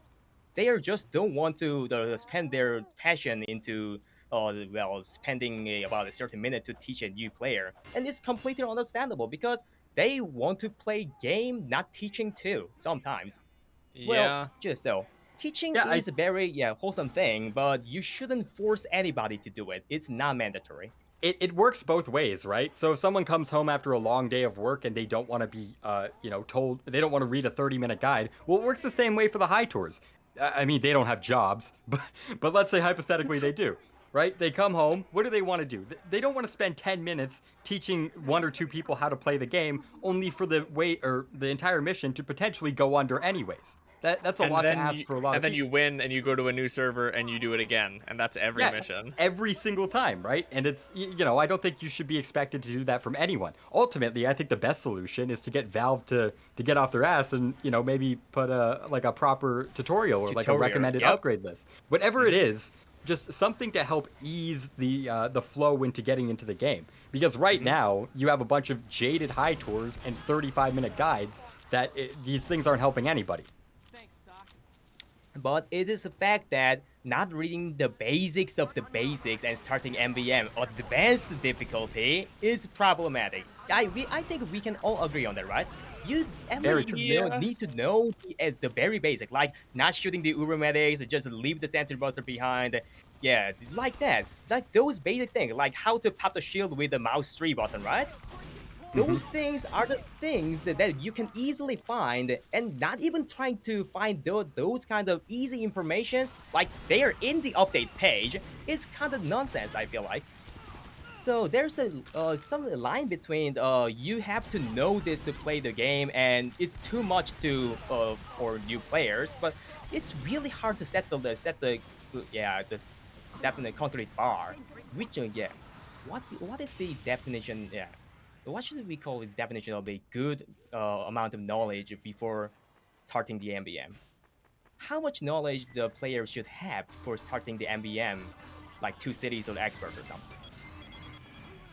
This is kind of question that's really hard to answer, right?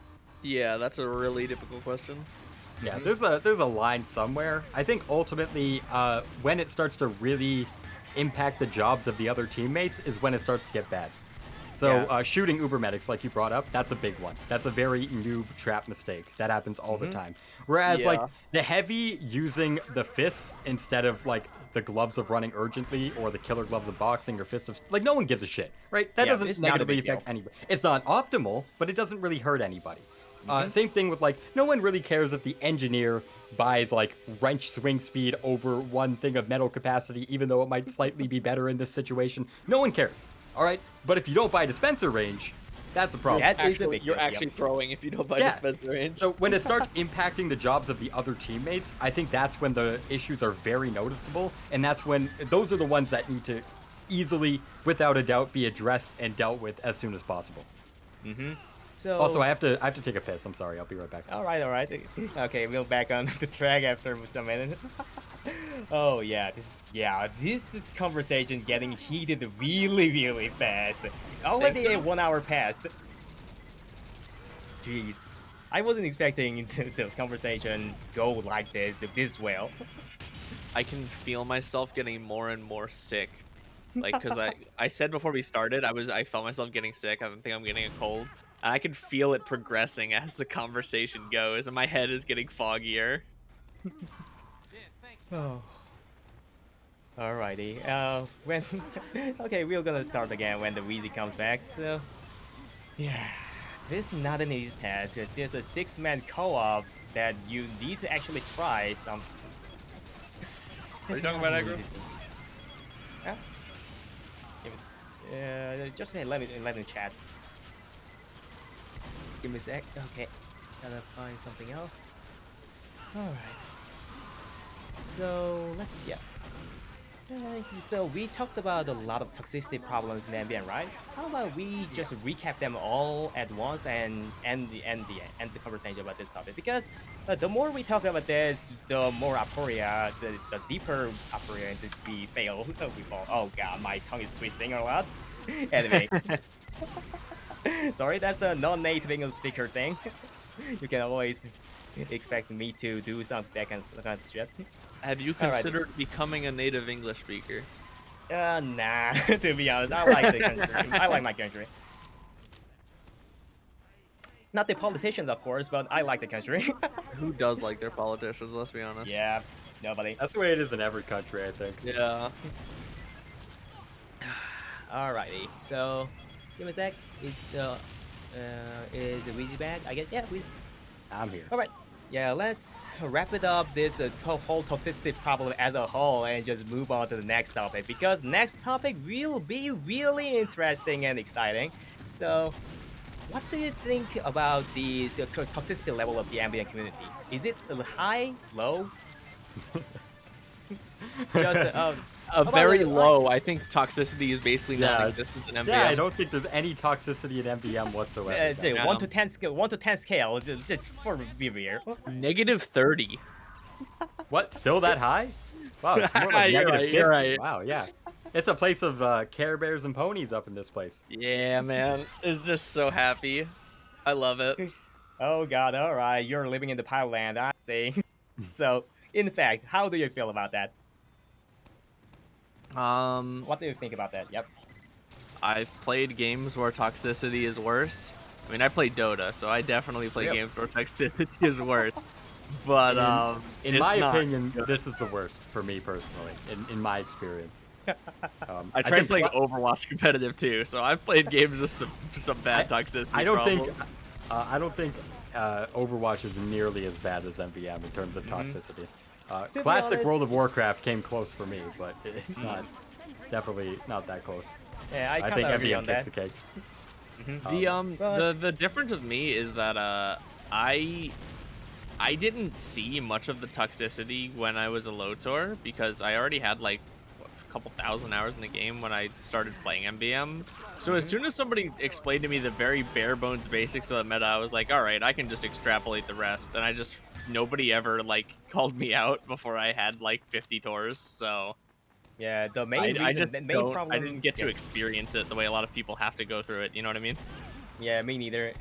I just read the guides first. Like, I think the most of the LOTOR should do. And oh god, so Well, like that. How about you, Easy? Well, back then, when I was a low tour, I'd get kicked a fair bit, and then I got my shit together. You want to know how I did it? I would inspect people better than me and look at their upgrades and copy that. Wow. We can't do that wouldn't now. it be Yeah, great to do wow. that? Oh God. Just another problem with this one change. Who thought Yes. that removing that feature will solve the toxicity problem? Valve, you. Yeah. Ah, Jesus Christ. Genius developers. Genius, So- genius. Well, I mean, apparently they're listening, so we could potentially get that removed in the future. Who Yeah, knows? but I only the video and they never reverted it over here. Sure, but that was.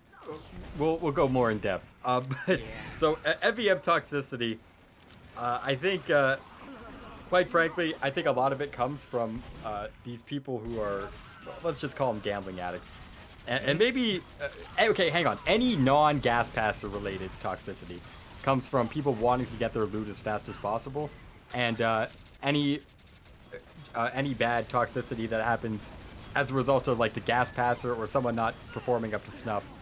I don't know, man. You know what? Take back everything I said. I don't know what compels these people to be so fucking stupid. Okay, I don't know. Half of them are in my comment section too, and it's not the most pleasant of sights. I'll tell you that much. It's Okay. not. Okay, well, it makes me Then- feel good. So here's the thing with making content, all right? So you have the smart people who agree with you. You feel validated. You have Yep. the dumb people who agree with you, which, you know, hey, thanks Feel anyway. Like, heartwarming at least, yeah. yeah, I appreciate it. And then you have the smart people who disagree with you. Great, I learned something new. I appreciate Criticism. it. But then you have my favorites. The Oh, dumb God. people who really disagree with you. Aw, dude, there's nothing that makes you feel more validated. There's Whatever you nothing. say, you're talk about, so you're no logic. Yeah, when people call me a cheater supporter, I'm like, oh, dude, that gets me hard, man. It's like such a good feeling. Yeah, I'm there a will be big always- fan. Just yeah, you know what? Like, it's a bad thing that like you wanna check your comments and like read something coherent, and then you get a bunch of gibberish. But you know, it doesn't really make a difference one way or the other. You just take the good with the bad and move forward. And I would say that's a good thing to do with just playing MvM in general. You're gonna experience some really, really dumbass fucking people. All right, you're going to, and it's not gonna be just fun. going to happen. Yeah, it's going to happen, and it might happen more than you expect. My advice mainly would not be to brand every single thing as toxicity, and I think that's a massive problem in terms of having the discussion, where people they've broadened the definition of toxicity to telling me to do something I don't want to do. And you know, that's not the definition. And it makes people like when a low tour says, "Oh, I met some toxic high tours," we don't know if you're full of shit or not. Because Yeah. people have overexpanded the definition to include things that aren't actually toxic, like telling you, "Hey, could you buy dispenser range?" Right? Like Yep. so I think that's a massive problem. But overall, excuse me there. I don't really think it's too big a deal. If you encounter someone toxic, you have two options. You can number one, leave, or two, screenshot it all, post it on Reddit, and get some free karma. Both of those you don't are have good options. Yeah, there is a third option. Okay, know your card. Sorry, if you have the if you don't have the voter majority, that's what I mean.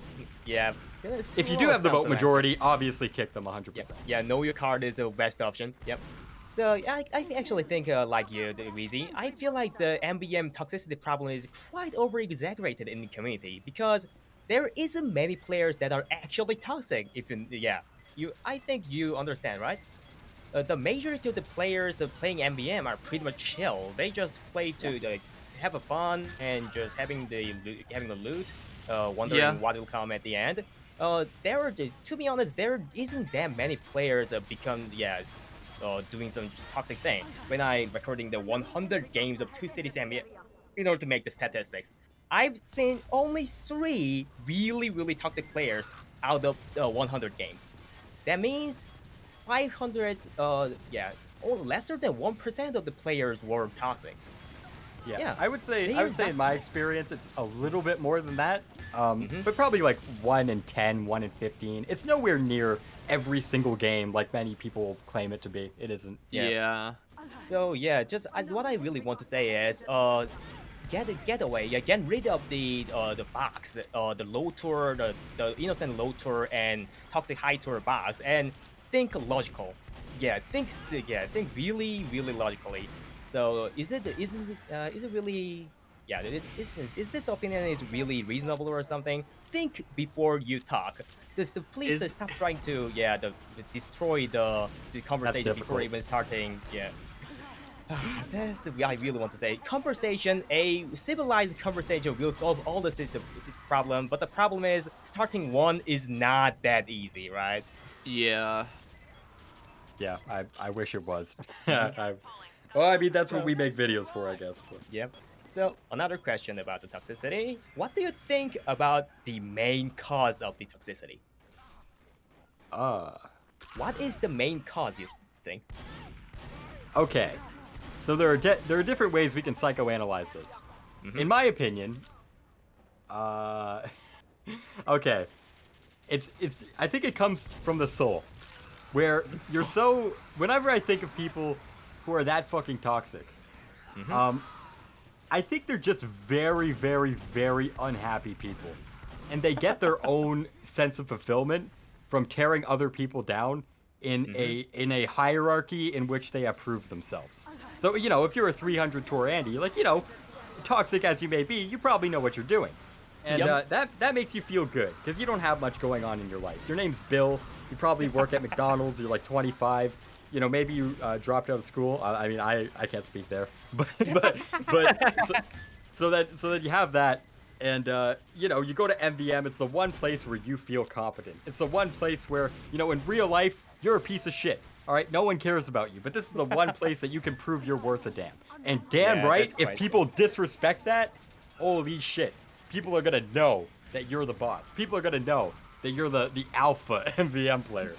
And I think it just stems from personal things in real life. Like we could talk all ad nauseum about, well, is it the gambling that influences this kind of expedited go go go mentality, or is it all these other things? But I think there are a lot of things in life that you want to do quick and efficiently. I think there are a lot of things in life that you're going to experience people who aren't as competent as you, and they don't really have the same level of uh, level of toxicity that MVM brings. So Mm-hmm. it's a little bit weird. I'll say that much. It's very. I don't know if I can attribute it to anything in the game specifically. I think it's just these are sad, pathetic people getting off on feeling superior to others. I think that's really what it is. Yeah, Yeah, I I don't think really that's have a good anything to explanation of add. the high tour toxicity, I guess. Oh, Pride, what you want to say? I said I don't really have anything else to add to that. Yeah, I think that is a really good explanation of the high tour toxicity. Yeah, the really really toxic high tours are like that. They just don't have anything in life, but MVM. But in the low tour toxicity side, I think I'd like to add some on this. I think the random looting system is the cause of all of this. I feel like. That is actually true. That is a big part. I think any Hmm. system where you have to beat the thing to get to the random loot at the end is going to cause people to be toxic because they want To to. be yeah, There are always going to be people who want to get to the loot as fast as possible. indeed. To be honest, random looting system itself is not a problem. It's a totally logical thing, right? The prize, sending development, I mean, distributing prize under a certain percentage is not a bad thing. Every game does that. But the problem is, imagine your team, one of your teammates are basically free riding by doing nothing, and he gets the best loot you can than you. Yeah, much Yep. better loot than you. You feel really really bad when that happens, right? Dude, you get Yeah. depressed. Yeah, it doesn't make sense. It doesn't feel right. It's a common sense because you did all the hard works, but he gets all the fruits. This doesn't feel right. Yeah. So for the people who want to play the game properly, for them, they really don't have any reason to let them ride the team freely. Yeah, seriously, the very bad new players are unwelcome because of that reason. I've saw a many players not wanting to carry the new player just because they don't want to see they possibly getting the Australian at the end of the game. Yeah, I think that seriously. Yeah. I I think don't that get that. substantiates the last wave kicks. I think that's definitely a part of it. Yeah, Because that in my can yeah, yeah. opinion, there's Mhm. very little reason uh, for like people generally kick others for a reason. And in my opinion, there isn't really one to kick someone on the last wave. Because if it's a problem with gameplay, well, you tolerated it the whole mission. Is it really fair to kick that person? Whereas, maybe if they're a genuine piece of shit, then that's a good way to waste their time and forego their opportunity at loot. But I think you really hit the nail on the head. I think it's you don't want ill-gotten gains for people who from people who don't deserve it. And I think that's a genuine aspect of life in all regards. You want the people who work hard to win. You want the people who are lazy pieces of shit to lose, right? That's genuinely what people want. So I don't know. yeah. I personally, when somebody like when a Lotor gets like an Australian or something, I don't really care that much. I mean, this is speaking as the guy who. Yeah, this is coming from a guy who got a golden frying pan on tour 14. I have a vested interest in it. You don't have any right to talk about this. Yeah. Right, but they're putting in effort though. It, They're putting in effort. Little as effective as they may be. Maybe they're shit players, but they're trying, and I can appreciate the effort. Right, True. But if you're someone not trying at all, not listening to advice, purposefully hindering your team, I had a guy who was spamming Scorch Shot, literally the entire game, like the entire fucking game. So funny. Yeah, no, and I'm like, I asked him several times, like, can you please stop? I tried to kick him, and there were he was partied with 3 people. I'm like, fuck, dude, I can't do shit. I tried to be nice. So I don't. And then that guy got it was a pro KS upper hand kit. And I'm like, damn, fuck that guy. No, that stuck with me forever, man. I hate it. Yeah. Yeah, that's the problem with the looting system, right? And that's the reason why I brought the tutorial system. You brought it, but I thought of the tutorial system. So yeah, not the inexistence of the tutorial system is making that all sorts of shit. People not knowing shit, trying to be bossy while not knowing anything. That actually happens. You know that, right? Oh yeah, definitely.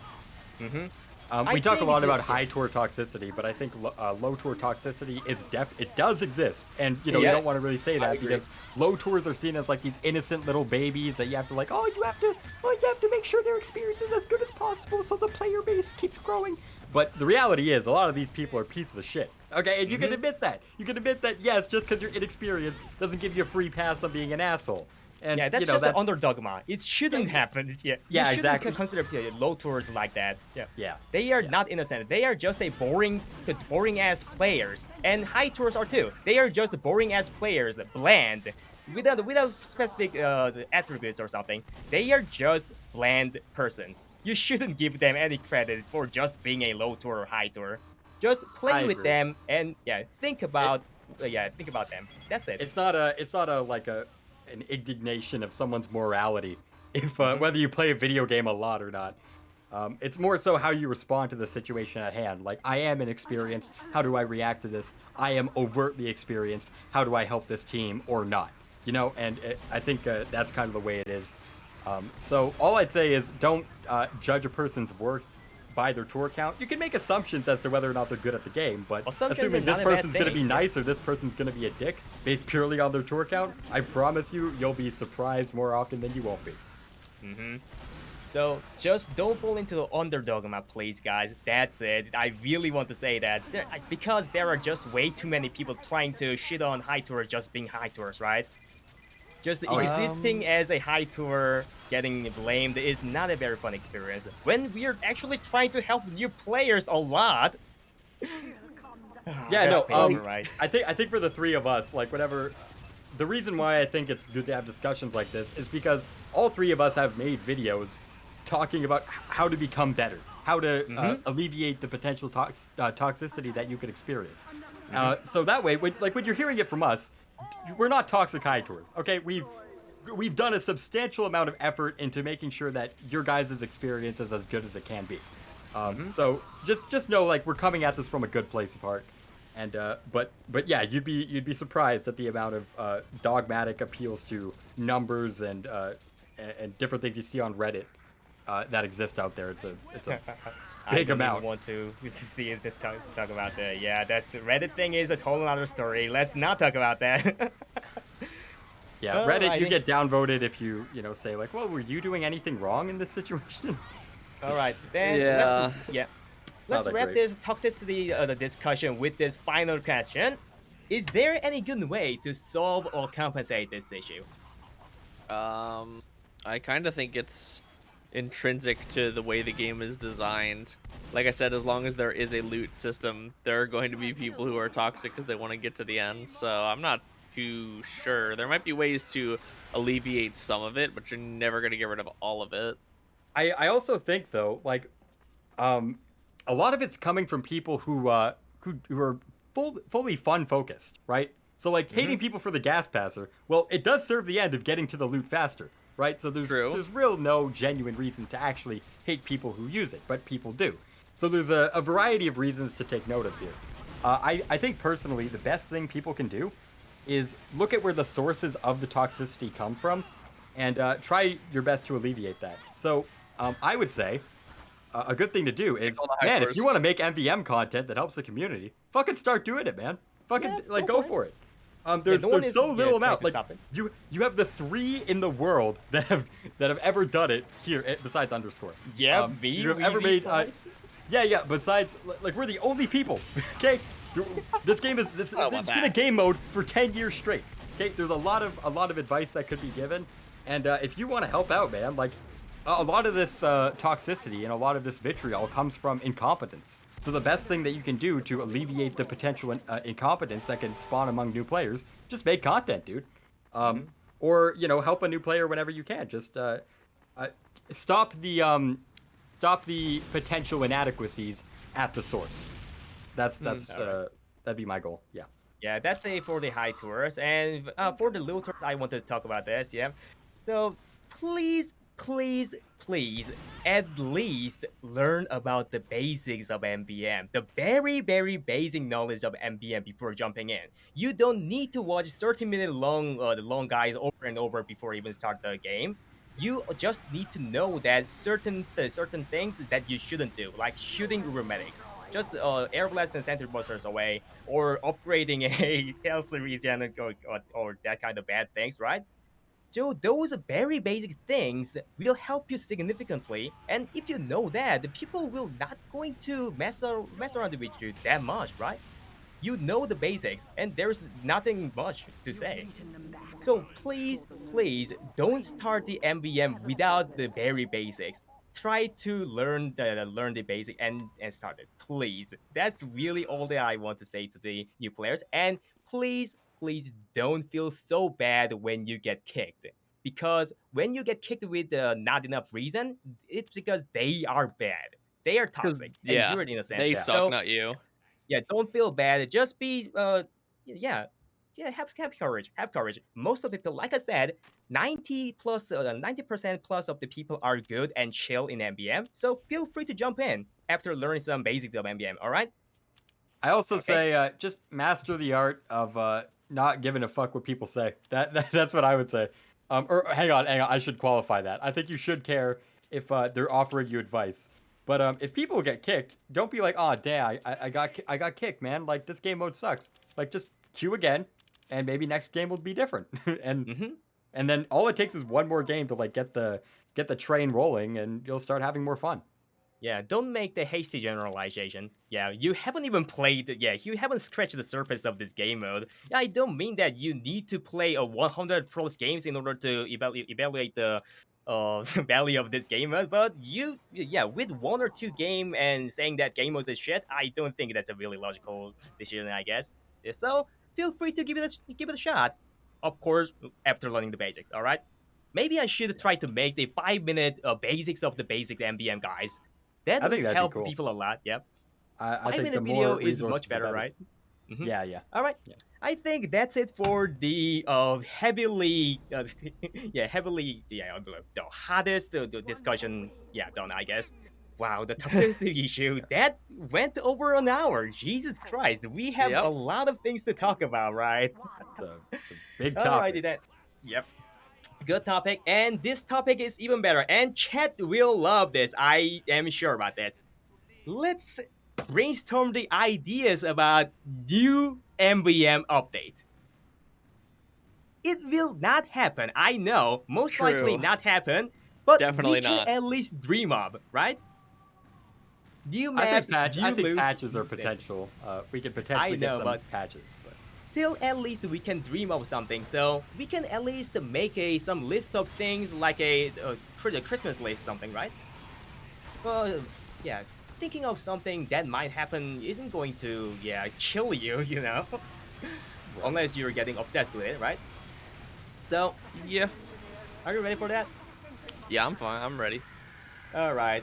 So how about if that will release the another MvM mission pack? So, what do you think that is the main focus of that? What should be the main focus of the new MvM? Another expert mission, please. There's only one. There's like 3 advanced missions and 1 expert mission. Please. Oh god. Weezy? okay. If I wanted an MVM update, so I think it's actually more probable than people think. And when I say that, by that I mean if TF2 is to ever get updated again, ever, right? Which that's unlikely. But if it were to happen, I think MVM would be a good culprit because it makes a shitload of money, Yeah, and it it does. reinvigorates players into the other modes as well. But okay, based solely on that, I think just ask the potato devs, man. Just go up to them and be like, "Hey, can we take one of your missions? And we'll give you like 10% commission on each ticket sale or whatever, and you just make that official." Boom. They have Like, fucking good things, right? yeah, it's like that would be very quick, relatively. Yeah, like shit, why not? I'm sure they would agree to it. Indeed. So Yeah, probably. talking about the potato TF, do you guys have any specific MVM maps you'd like to see in the possible new MVM update from Valve? Community made MVM maps, of course, because Valve doesn't produce any. No, I don't play any community MVM maps. Yeah, neither do I. Neither do you? Oh my god, No. am I Wait, the really? only You one? don't either? I No, thought yeah, I was- everyone thinks I stay in my little comfort zone of fucking 2 cities, man. That's I'm in God. my little Am I corner. Am I the only one that really played the community MVM? And Weezy, you said about the potato TF2 first, and Yeah, no, you because haven't played- everyone I've talked to has said it's fantastic. So I'm just going off of their opinion. Yeah, this is fantastic, but goddamn it, you really should give it a shot. I played one. I don't think it was a potato one though. It was a different food. But Alright, then I'm gonna just talk about a few maps I thought is worth a shout out. So, well, give me a sec. Alright, aggro should change the screen, I guess. MvM Swole. So I know what I really like about the MvM maps are very different, very different geometrical attributes around the map. Like decoy, curtown is just a way to blend, right? It's not a very good MvM map. It's an OG map, but it's not very good. So my favorite MvM maps are Manhattan and Rothenburg. Not biased, of course. I like the map, so I played a lot of 2 cities. Because Manhattan has the first floor and second floor, which makes the gameplay really diverse. And Rothenburg also have the left and right and left side flip, right? Those kind of various robot spawns with a various geometry really makes the MvM experience fun. And this Swall map is one of the map I really like the concept. Give me a sec. SB cheese one, of course. Cheese one. No clip. All right. This is the map. That looks really cool. Well, basically, it starts with the robot spawn 1, 2. I actually don't like the first spawn of the robots, but it gets really interesting after first point. So the robots can go in and kept the point like this, or they can go up and kept the point like this. And after capturing the point, they spawn right here. So up down the 2 passes. Yeah, this while playing on this map, I felt like this map really evolves throughout the waves. So I'd like to see this map actually get added into the game. I feel like it's really good. And one more map I really like to give a shout out is map MvM Estate.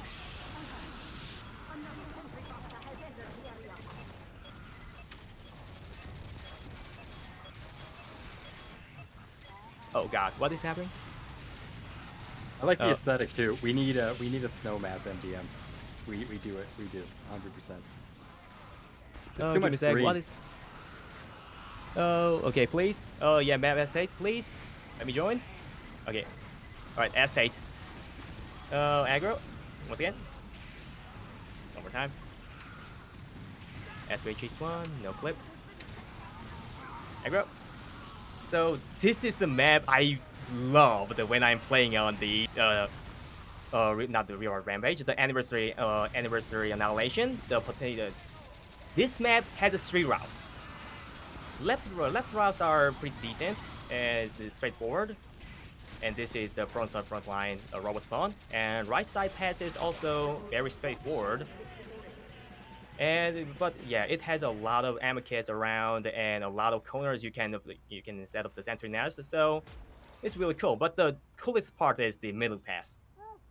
Sometimes robot comes through this straight middle pass, even tank. So in some waves they go around like this to the base, but in some waves they just go straight in like this. I never had more fun in community MVM other than this map. I really like to see this map, and this straightforward, simple but straightforward design made me love this map. There was only one mission using this map in Anniversary Annihilation. It's quite a shame. I'd like to see more maps using this map. And yeah, those are the 2 maps I really wanted to give a shout out. Yep. Yeah, I It'll agree be with the any map with like more branching paths. It makes it a lot more diverse to play on. Like, yeah, I'm 100% for that. Yeah, you can go back. Yeah, but like, it just feels like there's so much community work that is done into these custom MVM missions that, like, dude, just Valve hits them up and says like, "Hey, we'll give you like 10% commission." That's it, and like, I'm sure they'd say yes. Yeah, like I mean, the reason that I don't play very much of the community MVM stuff is mostly because Valve stuff tends to have a lot more quality control because it's official content, and it's like a lot of the community MVM stuff is really good and has a lot of heart put into it, but I don't feel like going through all of the stuff that not quite up to my standards yeah, to figure out mediocre. to find Sure. the better stuff. So if Valve was like, "Hey, this stuff is good, almost as good as the map Whatville," Oh my God! because Yeah, Valve I'm is just gonna say like, very I good get at it. knowing what's good. Yeah, I know community doesn't have the best crowd control, but man, like Valve's kind of like in the same boat. Yeah, I don't know, Oh God, man. alright. Did I say crowd control? I You meant did. You I did meant it, game. what did Quality what did I control, mean? right? You meant Yeah, quality quality control. Yeah. Crowd control. Fuck, dude. This is what happens when you make MVM videos for a job. Yeah, that's going into my folder. Oh man. All right, let's talk about one of the most controversial thing in this topic. What you think they should add for new loot for new MVM? I mean, I think it's obvious. Mm-hmm. What is Okay, it? So we we need an all know that the Australian gas obvious. passer. That's it. Yeah. That's Oh, true. Oh my goodness me! It's a That's all you need to Okay, add. okay, can you guys also live? Yeah, I don't like you guys anymore. So yeah, many people says that the Generation 2 Australia must be there when they're releasing new MVM, right? I What think so. weapons you like to see as an Australian quality? Okay, so my thoughts on new Australian weapons are all of the Australian weapons that are currently out, with the exception of the frying pan, are locked to single class. Like, syringe gun, medigun, minigun, whatever. I Yeah, would you're love to see thinking same. stuff like the shotgun or the pistol Yep. that can be equipped on Yeah, multiple pistol classes. and Yeah. shotgun. I think really love to see everyone that. agrees with that. Mhm. Yeah. And for class-specific weapons, I'd like to go for a Market Gardener, Huntsman, especially, and Crusader's crossbow. They must add that. Blue Stalker is downright useless. Why Yeah, they that's have true. the Why did they go with the Crusader's blue crossbow? slugger? Yeah, I agree. Yeah. I think you want the most iconic weapons. I think that's what you Mhm. want. No one gives a fuck if like, there's an Australian warrior spirit. Like, no one gives a shit. Yeah, But nobody gives a shit. I want an Australian conch. Okay, maybe Conch? that's just me. Give me a golden Um, conch shell any day. That's what I want. Yeah, I'm not very agreeing on that, but I know, I have a but still. one more controversial thing: Australian sandwich. Agreed. Yeah, I'd agree with that. I mean, they already have a robo sandwich. Yeah, they have a it's not much robo of a sandwich. stretch. They have a festive sandwich. They have the. There's probably another thing I'm Yeah, forgetting. Sandwich even has a meet to series. Yeah, so Yeah, why that's not true. giving him an Australian? It deserves to Um, have one, right? The sandwich well, is basically its own character. Yeah, yeah. indeed, it deserves. We need an Australian Thompson as well. That's a big one. Oh no, yep. Yeah, the people will gonna have a good time getting in Gunlight kill streak with the Austrian Thompson, right? That's a free Yes. content. That's a free goddamn content. YouTubers will love it, and nobody else will like it though. That's a good point. No, Imagine- think of yeah. all the money we could make off that. No, it's not us. Write that down. It's Write the- that down. All right, then. So, and another thing, this is gonna be fun too to talk about. So, are any you guys have any new upgrade ideas? New upgrade ideas. Explosive market gardener. That's what we need. We need that. I actually thought of that similar. I thought about that explosive man thread. Yeah, When that you too. Yeah, stomp, that works. when you stomp, you just do the explosive headshot thingy. That'll be really fun to play, right? I think Also- it would oh, have go to ahead. be like the Demo Man sword though, where it only gets the some upgrades if you have the booties and the Yep. shield equipped, because you can't give the super overpowered market gardener to a soldier that is also running the beggars. Indeed. All right. Well, actually, maybe you could, because I feel like in a lot of cases it'd still be worth it to hang back and shoot. You know. So potentially, but okay. I think the big thing that needs changing. Fucking give every weapon a damage upgrade. I don't give a fuck. Okay, shotgun, pistol, fucking revolver, SMG, Bison, SMG damage SMG. upgrade. Give them Agreed. damage upgrades. Okay, Agreed. They won't be meta. They literally will not be meta. They will even be if you add them. completely worthless. But they'll will still be be fucking worthless. fun to mess around with it, Yeah, right? they'll be worthless, but they'll be slightly better than they are right now, and it's a bit more flexibility. And it seems like a fucking very simple, easy decision to make. Just fucking copy the code over, boom, on every single shotgun and shit. Like, man, it seems like it'd be such an easy thing to do. I don't know, man. It seems like that could take less than a day, probably. Yeah, Right? probably. It would make the game Okay. so much better for years. So yeah, I say that's the big one right now. All right. Actually, I have a handful of good, my ideas of the new MvM update possibly. So I'll just talk about a few of my ideas. So let's talk about that then, shall we? So Yeah. for the sandwich, I'm talking about sandwich. How about thrown sandwiches? As the thrown sandwich lures the robots into the sandwich, like a Left 4 Dead 2 bile bomb. That would be sick. That'd be That so would cool. be really funny. No, that'd be hilarious. I'm 100% on board. That's sick. Yeah, I always think about that because heavy secondary header serves no purpose in MvM most of the case, right? How Yeah. about give them a purpose? Yeah. You can throw it for your medic, but that's about it. Yeah. Oh, imagine you throw for the magic, but robo bat scouts come in and just destroy the magic. Yeah. In the time that it takes you to unrev and throw your sandwich, your medic will probably have died from the 50 bots that spawned and walked at him. Which is why you need to be using the Tomislav, the best weapon in the game. Oh my best one. god. That's I right. actually Alright. off topic, I did run into a person who refused to run anything but the Tomislav in MvM because they said that the robots would not shoot at them if they could not hear them. That's funny. That's a fucking Giga Chad right there. That yeah, guy knows he's what's up. memeing for sure, but god. Yeah, he's got the hidden tech. I You don't know, think well- he was memeing was the problem. He wasn't memeing. Okay. No, To be he honest, was yeah. legit. But to be honest, minigun's a minigun, so not a big problem. Alright, next idea from me is, it's even, you guys all know about this, right? Back then, robots can be left by the Holiday Punch. Yeah. Yes. Revive it with the upgrade. But not for giants. the giants. Yeah, no giants Yeah, for yeah, sure. I agree. The reason why it got patched is because the giants could get left by the Holiday Punch and effectively getting stunned forever. So just only the small robots getting left by the Holiday Punch would be hilarious, right? I think you should make Super Scouts get laughed by it too. Maybe. I think you should, because that'd be I like mean- that'd be a high risk play, because you're Yeah. intentionally slowing yourself down to catch the fastest target in the game. So that's kind of Last risky. ditch effort.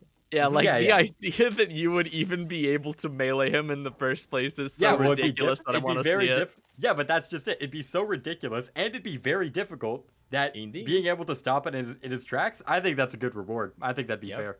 I That's agree. a fair point. Yep. Okay. And one more thing, you guys know that back then Holiday Punch was actually usable in MvM. You could actually detonate the Sentry Buster by making a left, right? Oh, that's funny. Yeah, because I the did not Sentry know about Buster that. detonates by the taunt. Yeah, by so the taunt.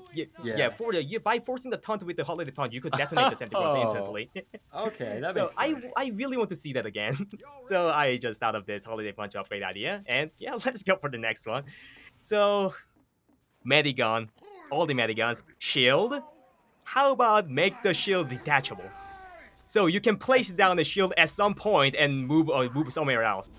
I like it. I don't know. That feels like it'd be. Seems like it would be really broken. Yeah, it seems it's kind of funny. broken. Hang on, does it also still have a hitbox? Because you could just plant it at their fucking It must spawn, shield, and they yeah, immediately right. get eviscerated. It might be. Delete the damage hitbox, but you can place it. Or like delete the damage hitbox when it is placed instead of following you around. Yeah, maybe that could work. That Maybe seems the kind of damage difficult. hitbox though. seems very dangerous, very overpowered to you guys. I mean, it's 150 DPS, so you just drop it down when fast scouts are spawning. Like, I feel like that has a gas passer effect. Like, no one would be able to play the game. But still, you could do the same as a medic is himself, right? By looking down and Technically, up. yes, but you have to get in their face, and if you mess up, they can, like, get within the range of the shield. You can look down at the ground, but then you're obscuring your field of view. So, like, if, as it stands right now, the medic has some kind of weakness or risk when he goes in to do that. Whereas if you place it down, you don't really have any risk. So I think it makes it a bit more broken. I thought it would be pretty balanced, though, because you need to get in order to place down the shield. So, but Well, yeah, you could do it maybe. between the periods of downtime, right? Yep. Between the wave spawns, and then they spawn, they just drop onto the shield and immediately die. Like, Yeah. I'm not sure. Anyway, yeah, just a fun idea, but can be overpowered. But yeah, just thinking, yeah, brainstorming some ideas. All If right. it's balanced right, I think that'd be good. All right, this is one of the oh god, stupidest idea I've ever came up with. So, Laserback. Laserback explosive shield. What? So- what would it so- do? If the spies taps your Razorback, it deals the explosive headshot damage AoE, so all the spies coming to you dies instantly. So you don't need to care about these spies anymore. I mean, would love that. I think that's a really funny idea, but I have spent so much time learning how to not get backstabbed on Sniper that I feel like removing that aspect from the game would be kind of unfun. Oh, but still, you need to give up the Cozy Camper in order to do that, right? I don't use the Cozy Camper. I run Tinker's come Carbine. on. Still, you need to give up the Gerati in order to use the Razorback in that way, right? I'm No, in but I don't favor use of the that. Karate either. Like I said, I use the Carbine. Oh god, yeah. You need to Okay. give up the Carbine in that case. Come on. Okay, I'm in favor of that purely because I listen to music whenever I play games, so I'm like in the zone. I ain't focusing on the spies that spawn. So purely just for like selfish reasons, I don't give a fuck whether it be balanced or not. I just want to listen to music and not have to take a Fair break enough. and have my attention alerted every wave. That'd be annoying. All right. There is one final idea from me. Ambassador. Zapping headshot. I was gonna say Zapping explosive headshot. That would have been funny. No, the explosive headshot will be just busted. So, zapping headshot. If you headshot a robot, they get instantly zapped, so you can backstab it. I'm not sure that's how that not- would work. Like, Yeah. Like you just headshot someone, a sapper just like magically appears. Like, I don't Well, know. I Yeah, mean, you something can like only that. headshot one robot at a time. Yeah, assuming it'd be like the Fano War, like the Mark for Death. You know. Yeah. It would swap targets. Yeah. Honestly, Really that sounds quite kind of interesting bad. I mean, I don't think yeah, anyone would do that, to be honest. when I mean, you shit, don't why have not? this guy time, just headshot the robot if you can, and stabbing instantly will be fun, I think. Yeah. Like still don't, yeah, still don't let it coming one by one is kind of very bad to deal with, right? When you These are- don't have the zapper curl down. These In that ideas are case- like yeah. you take a shitload of psychedelics and you're like, all right, boys, let's just think of some fucked up shit. All right, so Yeah, I if you do that kind of shit. headshot him, a sapper gets applied. Oh, that's a great idea. If your shield gets stabbed, it explodes. Yeah, I mean, that's a fun ideas, right? it At is least. fun. It is I fun. do. We need more psychedelic induced upgrade ideas. Yeah. Oh, and one last thing. It's actually not my idea. It came from the ramen, which is my which is my friend. He asked for the me to mention about Ulapper Cave recharge rate. Uber Caver recharge rate. I mean, Yeah. okay, sure. You gotta go in and basically die to use it. So sure, why not? If you can manage to go in and get out, you should be rewarded for it. I mean, hey, know- demo night. You can become a caber knight, and Yeah, not sure. You know the actually reason why run the whole Ramen game even bad. talked about that? Because when we were playing Empire Escalade with 6-man tag, it's way too boring. So we intentionally used the hardest way in order to remove the Uber Medic. One of the ways was Ulapper Caver Knight. We just charged in and swung the Ulapper Caver to destroy the Uber Medic. It's so good. And because you can only swing once in your lifetime, so you must die and instantly get revived through the backsnare or something in order to do it over and over. So it was fun but very tedious. Yeah, if there was a recharge rate, it could be really, really fun to do that over and over again. Anyway, yeah, that's the end of my ideas, I guess. I got nothing. Nothing I don't- as creative as that. Yeah, no, I didn't come with anything planned for that. So Yeah, I don't know. I'll trip on acid in a couple of weeks, and then I'll Okay. shoot you some ideas. all right, well we'll come back to this in a couple weeks. yeah, maybe. Yeah, you gotta think about more creative ideas than this. Please, I would like to see those from you guys. I'm just like, yeah, add Maybe. damage upgrades to everything. That's it. all I That's give. bland, you know? It is bland, But still, it's still Oh, gonna be okay. really fun, to be honest. Oh yeah, one more thing. I really like to see back in the MvM. You guys know that back in the days, you could actually see the tracer rounds with the SMG when you pop the Hitmaker focus meter, right? Really? I did not know. Yeah. that. Yeah, really. I even Okay. made a video about it a few years ago. Bring that back. So, Fuck yeah. so you could make a railgun look like a SMG look like a railgun, but they removed the feature because it makes the server kind of janky or something. But to be honest, it's just a one railgun. To be honest, yeah, God. I think was if it so makes cool the to watch. server, if it affects the server for everybody, I think it's fair to remove. But if you could bring it Yeah. back without any of the negatives, fuck yeah, Yeah. do it.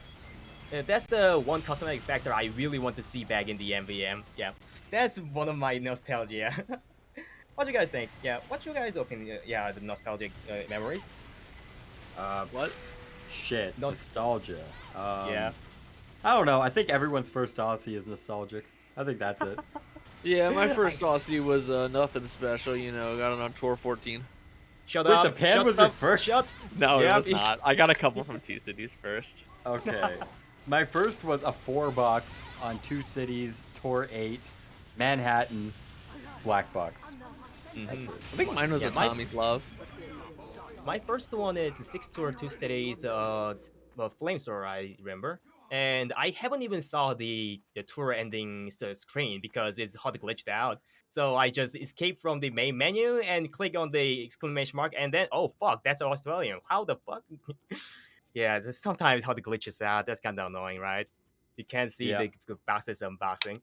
Yeah, they said that they fixed a lot of HUD stuff, but they didn't because Yeah, the stream they- got affected by it earlier today. They have a lot of work to fix the holy issues in MVM. And yeah, actually, nowadays they are trying to fix the MVM a lot, so I'm actually kind of optimistic about this. In I'd hope future, so. yeah, I hope so. Yeah, I really wish the MVM gets the attention again. At least the quality of life fixes, so we can enjoy the game more better than before. And of course, we can just do some more community thing in order to lesser the toxicity and make the players enjoy the game more, right? As a YouTuber. Yeah. Yeah. Mhm. This is actually something that I wanted to. It's a bit of a derailment, but I actually wanted to ask you guys about this. So something that I've come into problems with is the spectrum of man versus machine and the skill is very it's different, but it's not different in a traditional way. So I'll give you an example, okay? If someone wants to play scout and they're a low tour, what do you say? Upgrade resistances, don't upgrade damage. But then, but for a new player. But then if you want to give that same advice, like how are you a good scout to a high tour? Say, okay, well you probably understand the mission. Dump more money into your scattergun. Don't idle about, as they say. Idle Oh, stand. you're wrong about that. Oh, so the popper. Yeah. So they say that, and this is kind of the problem. Is like I've seen comments on all of us saying that we spread bad advice, but the reality is there's just like the way you play the game at a high level and a low level is extremely different. The advice you would give to a 0 tour is way different than what you would give to even a 10 tour, but usually like a 50 tour too. So I want to know, like, I want to ask you guys about this because I've gotten criticism of like spreading bad advice, of encouraging idle playstyles. I want to know, like, have you guys gotten that critique? I have. I addressed addressed this in like a short video I made, but like it's so like people like told me when I made my video that you shouldn't be upgrading resistances on scout, you should be upgrading damage, and I'm like, well, yeah, but I'm making this for people who don't know how to play the game. When people first play MvM, the scouts, they're already going to miss money because they're too busy focusing on shooting things and not on picking up all of the credits. And you want me to tell them that they're good at shooting things and should continue doing that instead of picking up the credits? I don't fucking think so. We're just asking them, at least please pick the money, right? Yeah, it's So I've just, it's been a critique that's like, it's annoyed me because it's like, damn, even though like 95% of the players are, you know, are like low Mediocre, tours. Yeah, or not even mediocre, just like inexperienced. They could be good, could be bad, but they just have low tour counts. Whereas like 5% are high tours. The tour count split between them is like 50-50. So like the 5% do a shitload of tours at like probably about as much as the bottom 95%. So this creates a situation where it's like, okay, no matter what advice I give, I'm giving the wrong advice for half of the tours completed. So I kind of have to like pick and choose. So ultimately, like the top 5% will kind of be mad at the things I say, but I know the bottom 95% benefit more. So it's, you know, that's just the way it goes. But I was just curious as to whether or not you guys had that experience. I had the exact same experience, by the way. I made a statistic video about the MvM recently, right? And there was one example I used for the so-so player in MvM. Scout who haven't using Force of Nature and not using the Fan of War, missing a bit of the money, like that. And people are saying that you only evaluate the scout for using the primary the weapon choices and medical upgrade and money collection. Why you haven't considered a goddamn damage dealt? The same thing exactly, right? I mean, exactly. What can I do? He was a social player. Of course, he dealt not that much damage. By that logic, every single there isn't a single scout on the planet who like is who's a low tour and is simultaneously good. Because like you're a scout player, you have a shitload of plates spinning. In the early game, it's okay to like be a little bit shaky at one of them, so you better learn the other ones. Like I think that's fair. People underestimate just how like complicated scout can be if you want to play him like optimally. Yeah, indeed. Like it is very entertaining for me personally because you have this constant balance of like, do I like make myself more risky and not buy resistances to increase my damage, and you constantly have this like push and pull relationship between like damages and resistances, and I think that's like you can always get better at scout. And I think that's what makes him very fun to play in this game. That's why one of my most favorite classes is the Solar Popper Scout without resistances. Yeah, no, it's a ballsy move, but like you play on the edge for sure. Movement speed and jump height is all you need, baby. You don't need to resist damage if you aren't taking any. Aggro control, baby. And those divide between high tours experience of MvM and low tours experience of MvM is quite large. Yeah, as a content creator, it's kind of hard to deal with, but we should stick with the people that has a higher percentage, right? And it's just a problem because like that 5% is very outspoken. Yeah, I'd love to. I don't know. Maybe one day I'll do like a Q&A of like, hey, every single person who disagrees with me, just like lay it all out and I'll address it. Like that'd be Oh fun. yeah, maybe. I mean, actually, that wouldn't be fun given this community, but Yeah. Yeah. hey, Like it is what it is. I actually got accused in the command that you swung the carbon bushwhacker combo 15 times on it against a tank instead of 16 times. You are bad. I think that's valid. But still, come on. That minor optimization, yeah, is a big thing for those players, I guess. Weird. No, that's what it is. They get all their self-fulfillment out of being good out of a niche game mode in a niche game. Like, Mm-hmm. you know, that's niche, what it is. niche thing in niche game mode in niche game. Yeah, true, true. I hope they just stop and be reasonable, and that's all that matters. Just being reasonable in any game will solve any problem.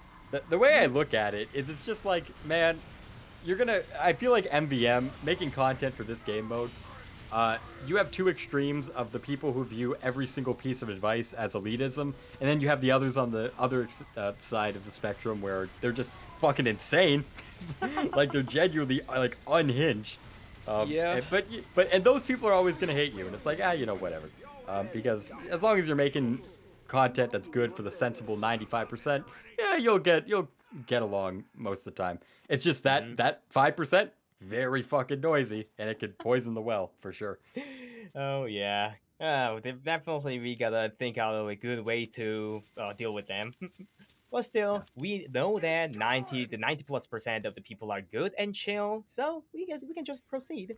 Try to help the teammates and try to help the new players, and possibly trying to dilute the hateism and toxicity in the community, right? I agree with that. Mm-hmm. Do we have any other topics? I forget. There are a few, and yeah, Agro is playing the final 2 missions. So let's talk about some few topics that we can talk about. Quick, give me a sec. Let me just scroll through the thing. Can I ask a question? Oh, class question. Yep. Sorry, I mean, I'm the stream can hear me at the moment, so.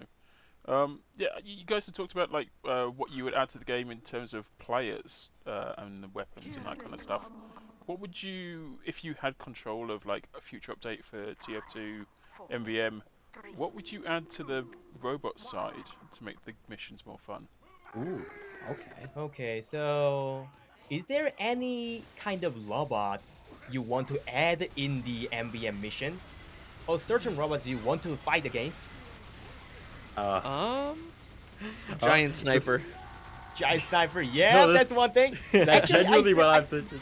I was thought Really? literally the same thing. No. Unironically, I'm thinking literally when you said what do you want to add, my first instinct was make everything bigger. Like make the giant heavies even fucking bigger. Like you know, my like God. thumbnail art of like the massive giant fucking heavy, or like fuck. The remember point the- is, yeah. just make everything twice as big, and Yeah. and make the maps twice as big too. It'd be Giant You fucking tank. remember Tanks. the remember giant the supermassive galaxy from Super Mario Galaxy 2? That thing? Yeah. Yeah. Or Super Mario 3, everything is big land. Those Yeah. guys Oh are yeah, really tiny good. huge island. Yeah. Yeah, a tiny huge island is Super Mario 64 too. Yeah, that concept will be really good. And I thought similar too. I want to see the giant spy has a kind of times 10 knife. Really want to see that. That'd be fucking hilarious. Mhm. I think just think of all these dumbass combinations you can make in the game. Like, give us a giant. You can be so creative with this game, man. You don't even need to like limit it to the confines of each weapon. You can just like, Yeah. all right, let's do a giant flare pyro that shoots fire out of his ass, like the thermal thruster top, but like always, so you can't backstab him or anything. And then he has like balloonicorns that spit fucking crit rockets. Like, just do some shit, man. Just make it really cool. Okay, here's an idea. Wave spawns 2 giants. They each come from different routes, so you have to set up for one or the other. One of them is a giant spy that is disguised and doesn't actually take that much to kill because it's not a threat, and the other is an actual giant that you actually have to kill. Oh. So the hallucination, okay.